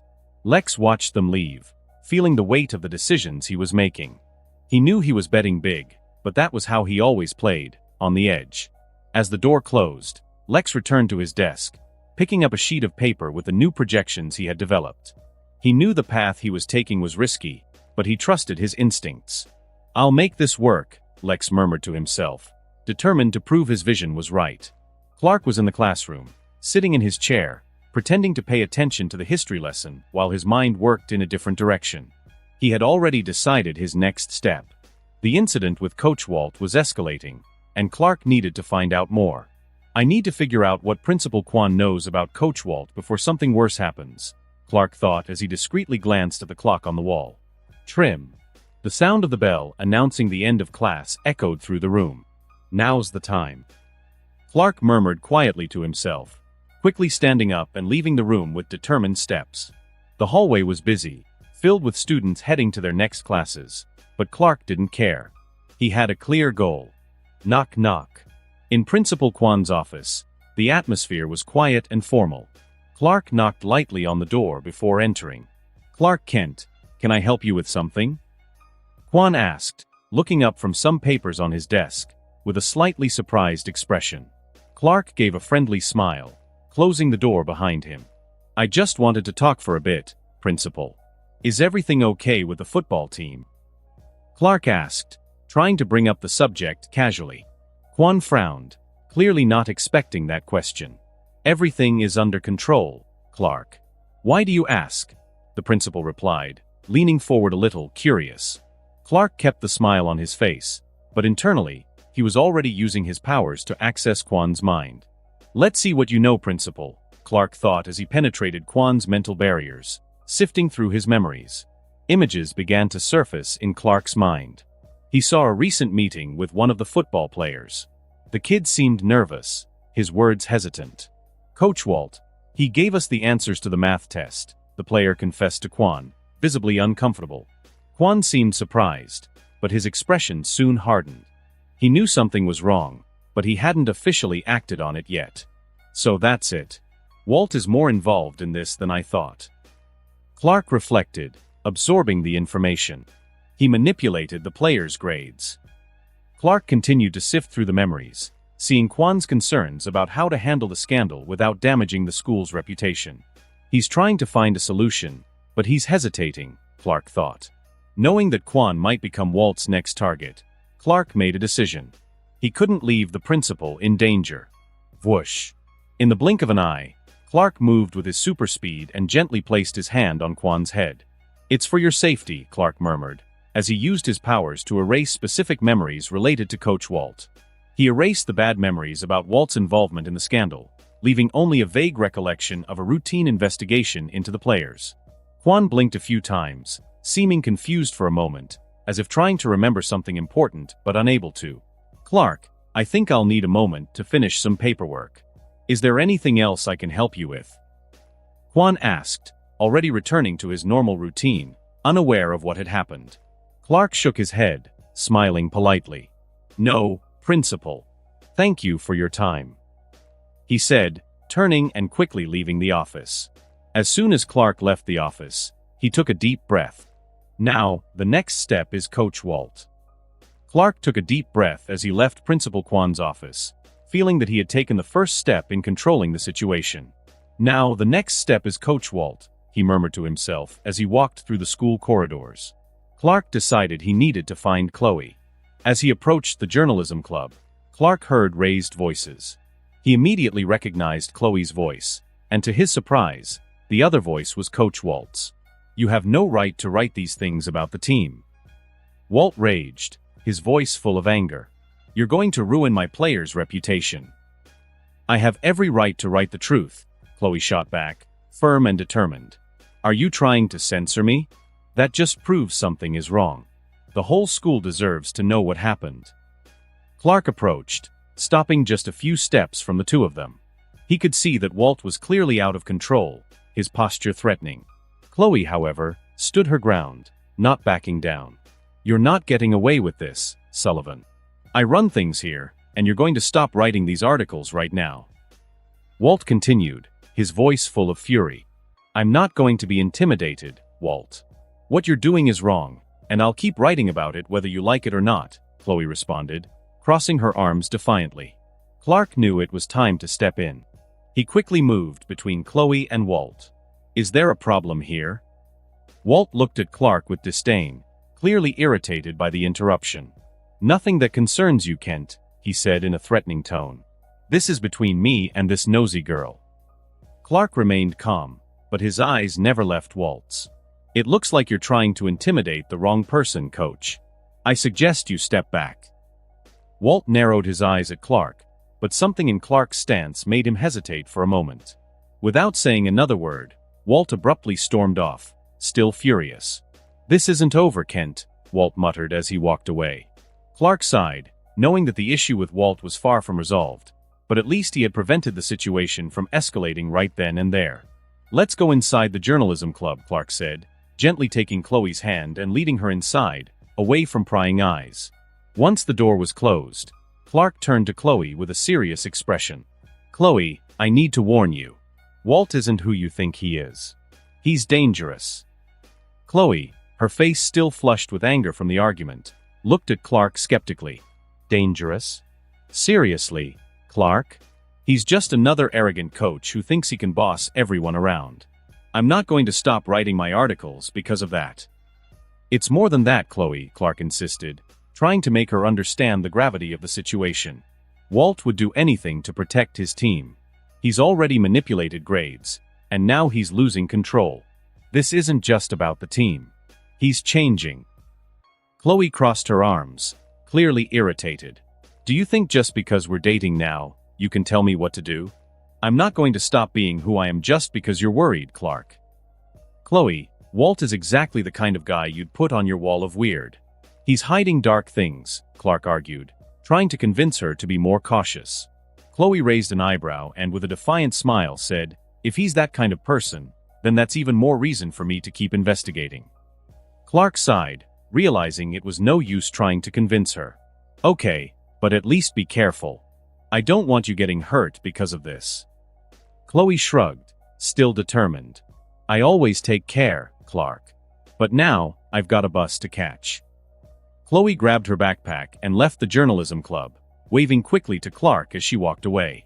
He watched her leave, feeling a bit frustrated that he hadn't been able to make her see the danger Walt posed. "I should have stayed single," Clark muttered, rubbing the back of his neck as he watched Chloe walk down the hallway. Clark looked around, making sure the corridor was empty. When he was sure no one was watching, he took a deep breath. Clark became invisible. With light steps, Clark left the journalism club and headed towards Coach Walt's office. He knew he needed to act quickly before something worse happened. Walt was becoming more unstable by the minute, and Clark had a plan to deal with it. The coach was in his office, sitting in his chair, running his hands over the papers with irritation. Clark phased through the wall, still invisible, and observed Walt for a moment. The coach muttered incomprehensible words, clearly frustrated with everything that was happening. "This is my chance," Clark thought as he slowly approached. He reached out and placed his hand on Walt's head, and the coach froze for a moment. Clark knew he had to be precise. He didn't want to hurt Walt, just guide him to a place where his anger would consume him and at the same time, end any chance of him causing more problems. So, he began creating an illusion in Walt's mind. In Walt's vision, he was in a critical football game. The score was tight, and he watched his players make mistake after mistake. The opposing team dominated the field, scoring point after point. "You're a failure, Walt," a voice from the stands shouted. Other voices began to join the chorus, mocking him, calling him incompetent, a loser. "You ruined everything. It's your fault the team lost. You led us to failure." Walt looked around, desperate, his heart pounding. He tried to shout back, but his words were drowned out by the voices insulting him. The feeling of failure and anger grew inside him, like a fire ready to explode. Perfect, Clark thought as he manipulated the illusion.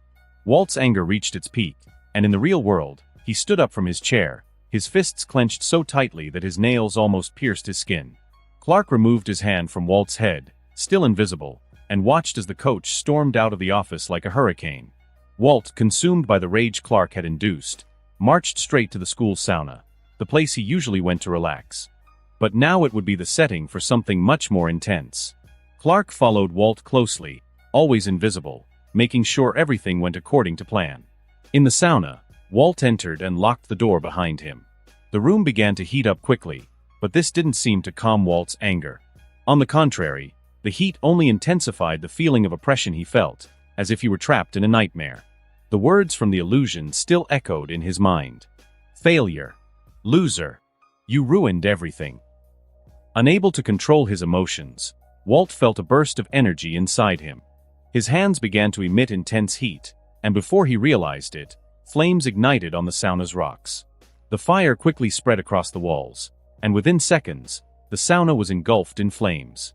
Clark, still invisible, watched calmly, staying away from the flames but paying close attention to everything. When the fire had grown large enough to pose a real danger, Clark left the sauna and quickly ran to the nearest hallway, where he pulled the fire alarm. "Bai Thayip. Bai Thayip." The sharp sound of the alarm echoed through the school, and Clark sped back to the journalism club, where he deactivated his invisibility. He settled in, pretending nothing had happened. The fire alarm continued to blare through the school, and students began evacuating the building. Clark stood up, looking around, imitating the concerned expressions of the other students as they moved quickly toward the exits. "What's going on?" Clark asked, pretending to be worried as he followed the crowd. He calmly walked along with the rush of students, keeping a neutral expression, but inside he was alert to everything he had orchestrated. Clark looked around, searching for Chloe in the chaos. Suddenly, he spotted her outside the building near the entrance, but unlike the other students, she was trying to get back into the school. "What are you doing, Chloe?" Clark muttered, frowning as he watched her struggle to open the door. He knew she was stubborn, but this was going too far. Clark rushed over to her before she could even notice his approach. He stopped right next to her. "What are you doing? Didn't you hear the fire alarm?" Clark asked, his voice filled with disapproval. Chloe looked at him, with a determined expression. "I need to get my laptop. All my articles are on there." Clark sighed, unable to believe what he was hearing. He knew Chloe was determined, but running into a burning building for a laptop? That was ridiculous, even for her. "Forget the laptop. We're getting out of here now," Clark said, not giving her time for more arguments. Before Chloe could protest, Clark effortlessly picked her up, throwing her over his shoulder. "Put me down, Clark. Put me down now." Chloe shouted, kicking her feet against his back, but Clark didn't seem bothered at all. Clark started walking toward his truck, carrying Chloe without breaking a sweat. The panicked crowd of students around them was too distracted to notice the scene. "Put me down, Clark. I'm serious." Chloe continued to shout, trying to squirm out of his grasp, but it was useless. Clark ignored her protests, his expression staying firm as he kept walking. When they reached the truck, Clark opened the passenger door and gently placed Chloe in the seat. He closed the door before she could get out and quickly moved around the vehicle to the driver's side. "You're impossible, Clark Kent." Chloe yelled, visibly furious. Clark glanced at her, starting the engine. "And you're too stubborn for your own good." Vroom. The truck's engine purred softly as they pulled out of the parking lot, driving away from the chaos still unfolding at the school. Chloe crossed her arms, huffing in frustration. "You could have at least let me grab the laptop, Clark." Clark gave her a quick glance, shaking his head. "I'm not letting you risk your life for a laptop. It can be replaced, you can't." Chloe was silent for a moment, her anger slowly dissipating as she thought about Clark's words. She knew he was right, but she hated to admit it. "Okay, maybe you're right," Chloe finally said, sighing. Clark just smiled slightly, keeping his eyes on the road. "I'm always right, Chloe. It just takes a while to convince you." The soft hum of the truck's engine and the silence between them finally brought a bit of peace after the chaos. Chloe, still a little annoyed but relieved to be safe, relaxed in her seat. As they drove away from the school, Clark glanced at her, smiling slightly. "I really should have stayed single," Clark thought, internally laughing at the whole situation. "You're impossible, Clark Kent," Chloe muttered, looking out the window as the scenery flew by.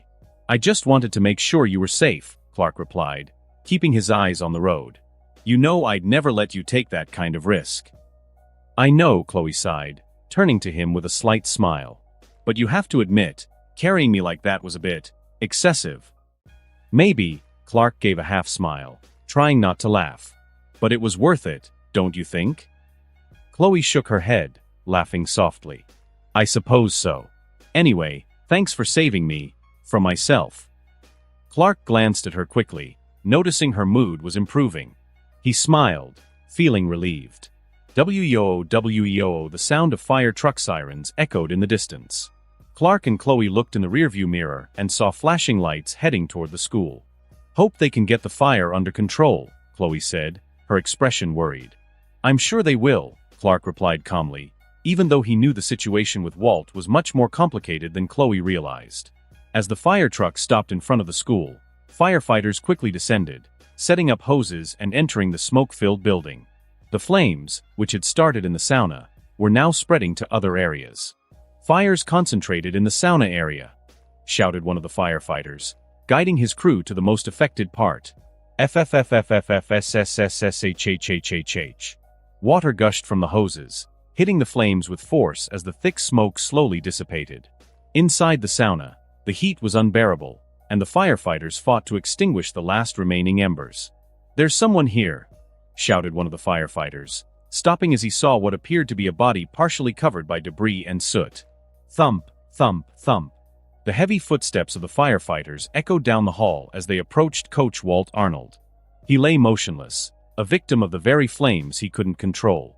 "Damn, it's too late," murmured one of the firefighters, recognizing that Walt had succumbed to the heat and smoke. He signaled to the others, who quickly approached. Outside, Principal Kwan, who had rushed to the scene as soon as the fire started, watched with a grave expression. He saw the body being carried out and immediately recognized the victim. "My God." "Walt," Kwan murmured, shocked by the discovery, unable to process that the coach had lost his life so tragically. As the firefighters continued to extinguish the last remnants of the fire, news of Walt Arnold's death would quickly spread throughout the school. "Luther Mansion, you shouldn't have gone so far with this idea of expanding the workforce, Lex," Lionel said, his voice laden with disapproval as he slowly paced through his son's office. Lex, sitting behind the desk, looked directly at his father, unfazed. "I'm thinking about the factory's future, Dad. It's an investment to ensure Smallville thrives." Lionel chuckled slightly, with no trace of humor. Thrive? You're increasing costs without any guaranteed return. That's not how you run a business, Lex. Lex narrowed his eyes, crossing his arms. Why did you send me to this worthless factory in the first place if you don't trust me to make decisions? Lionel paused for a moment, turning to his son with a more serious look. Have you ever heard of how ancient rulers sent their sons to distant outposts so they could understand the real world and toughen their spirit? Lex gave a sarcastic smile. So, that's it? You sent me to an insignificant place to teach me some lesson? And what happens when I learn that lesson, Dad? Lionel approached the desk, leaning forward. You have talent, Lex, but you lack long-term vision. I won't let you destroy what I've built with impulsive decisions. Lex stood up firm, facing Lionel head-on. And what do you suggest, Dad? I know you're not here just to give me a moral lesson. Lionel smiled slightly, straightening up. Let's settle this in a civilized manner, Lex. A fencing duel. If you win, you can proceed with your plan to expand the workforce. But if I win, you'll have to lay off 20% of your staff. Lex raised an eyebrow, surprised. A fencing duel? Is that it? Lionel gave a sly smile. I like to keep traditions. And I also enjoy a good competition. Lex hesitated for a moment, but soon agreed. All right, Dad. If that's what you want, let's do it. In the Luther Mansion's fencing hall, Lex and Lionel were preparing for the duel. Lionel, with a slight confident smile, adjusted his fencing mask, while Lex, with a serious face, adjusted his stance.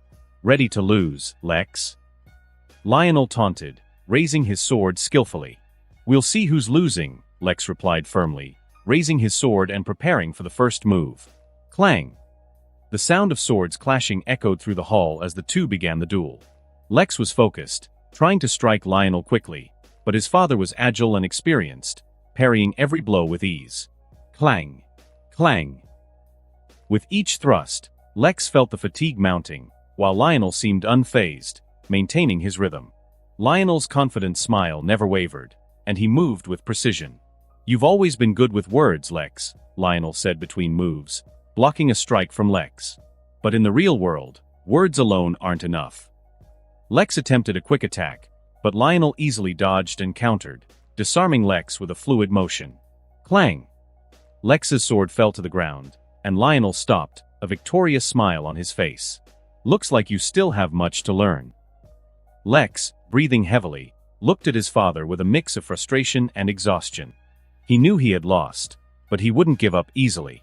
Lionel walked over to a nearby table, where a book lay on the wooden surface.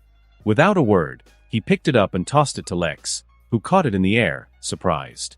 Good luck with your new venture, Lex, Lionel said, his tone dripping with irony. I hope it's as promising as you think.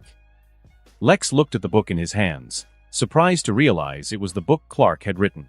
He hadn't even known Lionel had access to a copy. How did you get this? Lex asked, still processing the situation. Lionel only gave an enigmatic smile. I have my resources, Lex.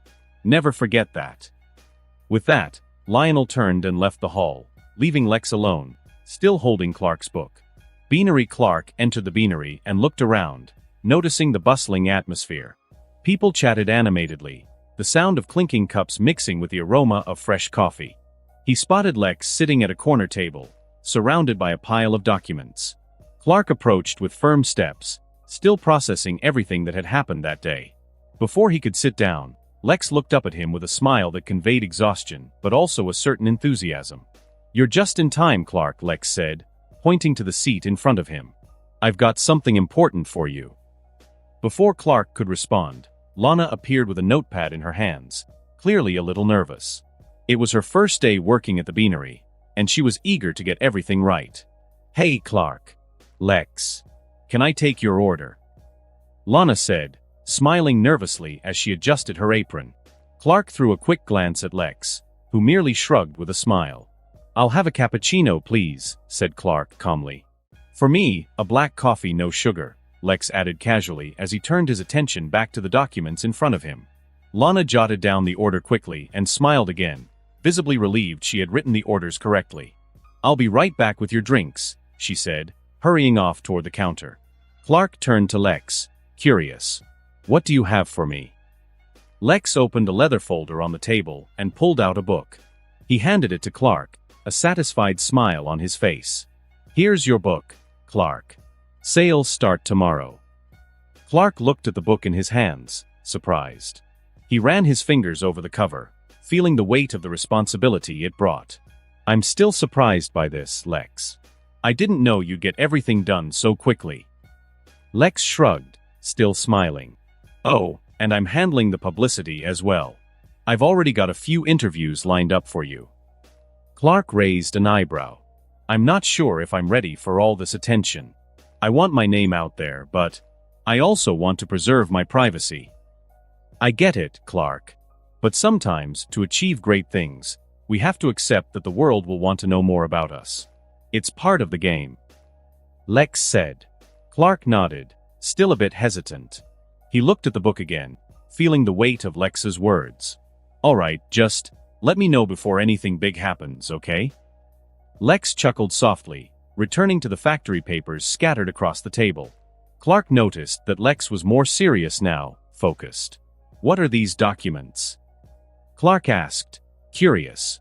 Lex sighed deeply, running his hands over the papers. They're factory documents. I'm going to have to lay off 20% of the workers to keep everything running. It's not an easy decision. Even a good man has to make hard choices, Clark said, looking directly at Lex. Firing these people is hard for you, but it'll be even harder for those losing their jobs. Lex nodded, with a faint sad smile on his face. I know, Clark. And it's eating me up inside. Before the conversation could continue, Lana returned to the table, carrying 2 cups of coffee. She placed a cappuccino in front of Lex and a black coffee in front of Clark. Clark looked at the cups, and before he could say anything, Lana realized her mistake. Oh, I switched the orders, didn't I? Lana said, bringing her hands to her face, embarrassed. Sorry. It's my first day, and I'm a bit nervous. Clark chuckled softly, picking up the cup. Don't worry, Lana. It's all good. It happens. Lana blushed slightly and hurried back to the counter. When Lana left, Lex looked at Clark with a mischievous smile. I guess she still needs a bit of practice. Clark laughed, shaking his head. She'll get the hang of it. Everyone makes mistakes at first. The two continued discussing the book and the challenges Lex was facing with the factory, while the beanery's atmosphere remained calm, except for the occasional laughter of the other customers. It was a cold night at Luthor Mansion. Inside, a growing tension filled the luxurious office. You disobeyed my orders, Lex. Lionel roared, his eyes blazing with anger as he stormed into Lex's office. Lex, seated in his leather chair, looked at his father calmly. I kept the entire workforce, Lionel. I cut the operational budget of the factory to balance the accounts. That wasn't the point, Lex. Lionel approached the desk with firm steps. This was your one chance to challenge me and prove you could do what was necessary. And you failed. Failed. Lex stood up slowly, his eyes locking onto Lionel's. I avoided a public relations disaster, Dad. Imagine the headlines. Luthor lays off hundreds in Smallville. That would have been catastrophic. You don't get it, Lex. Lionel huffed, his frustration evident. I'm not worried about public relations. This was about testing your ability to make tough decisions, to follow orders without question. You're just mad because my plan worked, and you didn't come up with it first, Lex retorted, his tone sarcastic but firm. Lionel stepped closer, his fists clenched. You think you're smart, don't you? Always looking for ways to dodge the lessons. But the truth is, you defied me, and that won't go unpunished. You're only angry because I showed there's another way to win, Lionel. A way that doesn't destroy everything in its path. Lex replied, unwavering, a cold smile on his lips. A heavy silence filled the office as the two Luthors stared each other down, the tension in the air almost palpable. The next day, at Smallville Savings and Loan, I'd like to close all my accounts, said Tina Greer, disguised as Lex Luthor, as she approached the manager's desk. The manager, a middle-aged man with thin glasses, looked up in surprise and disappointment. All of your accounts, Mr. Luthor? He asked, clearly puzzled by the sudden request. Yes, all of them, Tina replied, perfectly imitating Lex's cold, calculating voice. The manager nodded, starting the process, but something caught his attention. Mr. Luther, the signature here doesn't match the one on file. He looked up at Tina, suspicion growing. Could you show me your driver's license to confirm your identity? Tina hesitated for a brief moment, her eyes narrowing. Her hand slowly reached into her purse. Of course, she said, her voice losing some of Lex's usual calm. In a quick motion, she pulled out a gun, pointing it directly at the manager. The money. Now. Tina demanded, her voice sharp and cold, the tension in the air escalating instantly. The manager, now panicked, raised his hands slowly. All right. No need for this. Tina kept the gun trained on him as the manager quickly grabbed the money and put it in a bag. Buzzing. The bank's alarm blared, echoing off the walls. Tina, still calm, grabbed the bag of money and dashed out of the bank, leaving the manager stunned. The bank's customers started screaming and ducking, while Tina, still looking like Lex, sprinted toward the exit, disappearing into the crowd in Smallville. Clark was leaving gym class with a calm expression. As he walked through the halls, his eyes caught a scene ahead that immediately grabbed his attention. Sean was talking to Chloe, and something about the interaction didn't feel right. Clark, staying composed, activated his super hearing, allowing him to listen in on the conversation without getting too close. Chloe, I know Coach Walt died in a horrible way, and it messed with me. Maybe we could go out tonight and talk about it, Sean said, his tone visibly sad. Chloe, with her back to Clark, hadn't noticed him approaching. Sean, I'm sorry about Walt's death, but I think you should talk to the school counselor. I can't help you the way you need. Sean, however, persisted, ignoring her suggestion.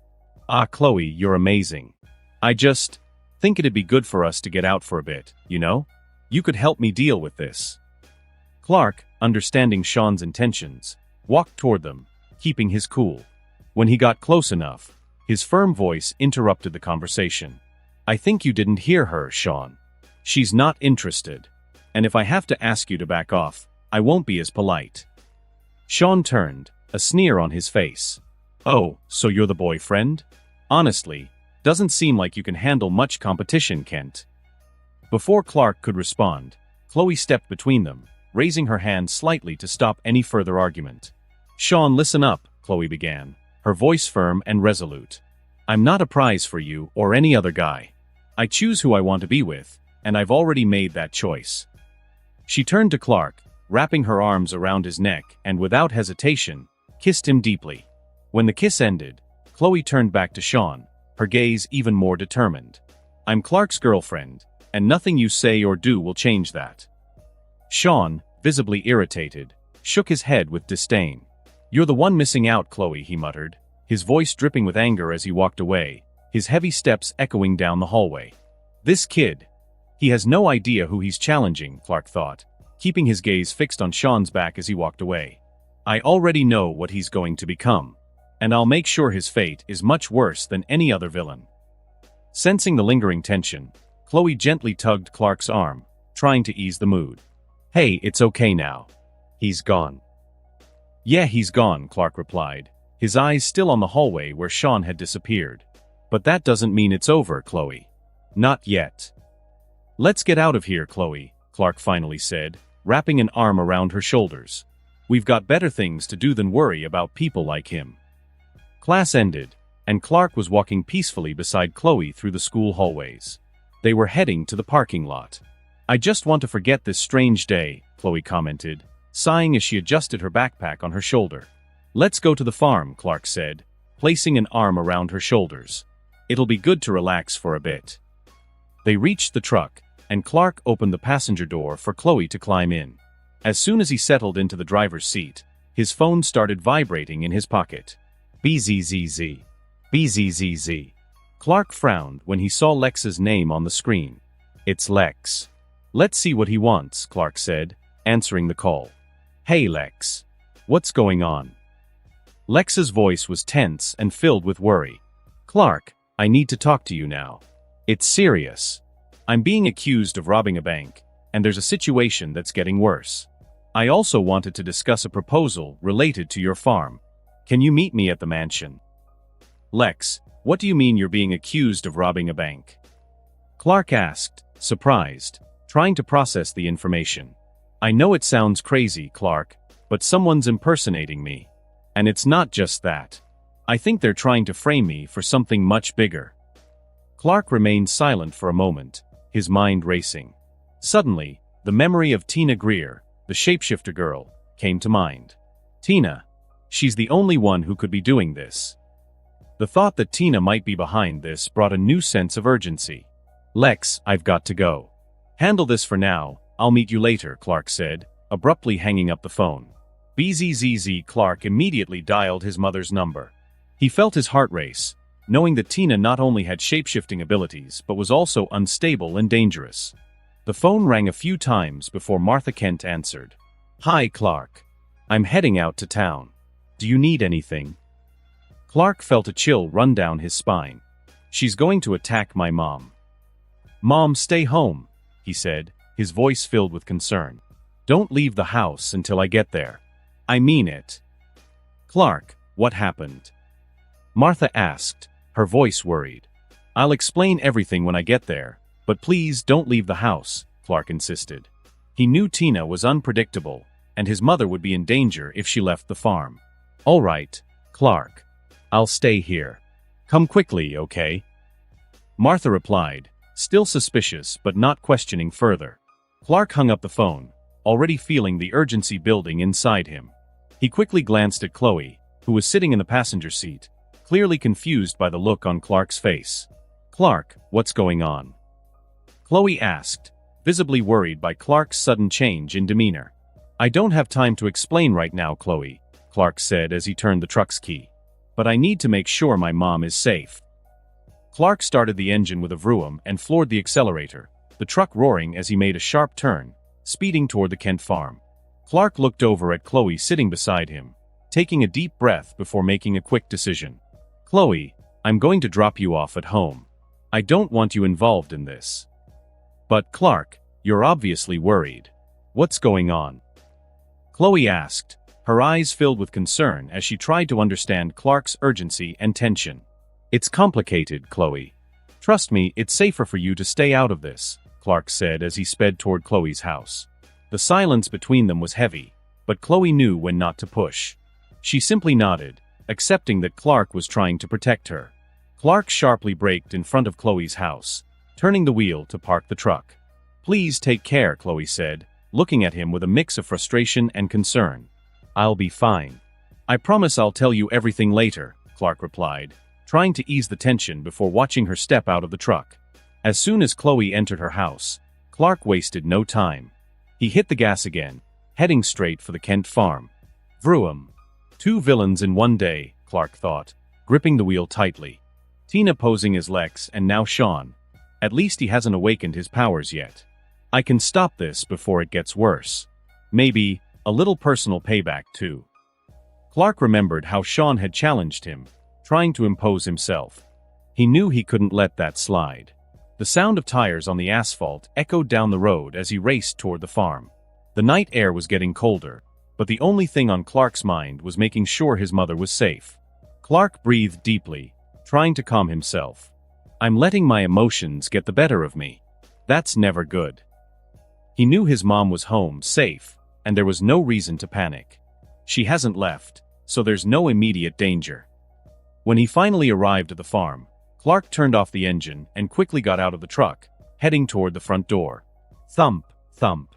His footsteps echoed on the wooden porch as he opened the door. Clark. Martha's voice called from the living room, noticing her son's hurried entrance. You're back quickly. Clark walked in, trying to seem just a little worried. He didn't want to alarm his mother more than necessary. Hey, Mom, Clark said, trying to keep his voice calm. I just had a bad feeling. I wanted to make sure you were okay. I'm fine, honey. I was just about to head out to the antique store, you know? I need to pick up that new lamp I ordered. Clark sighed deeply, knowing that letting his mother leave wasn't an option, especially with Tina Greer, the shapeshifter, on the loose and potentially dangerous. I'll go instead, Mom, Clark said, determined.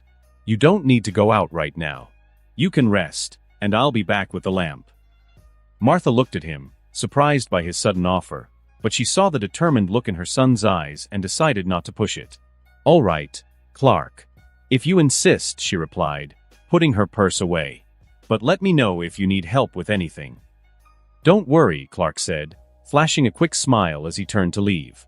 Clark got back into the truck, started the engine, and drove toward the antique store.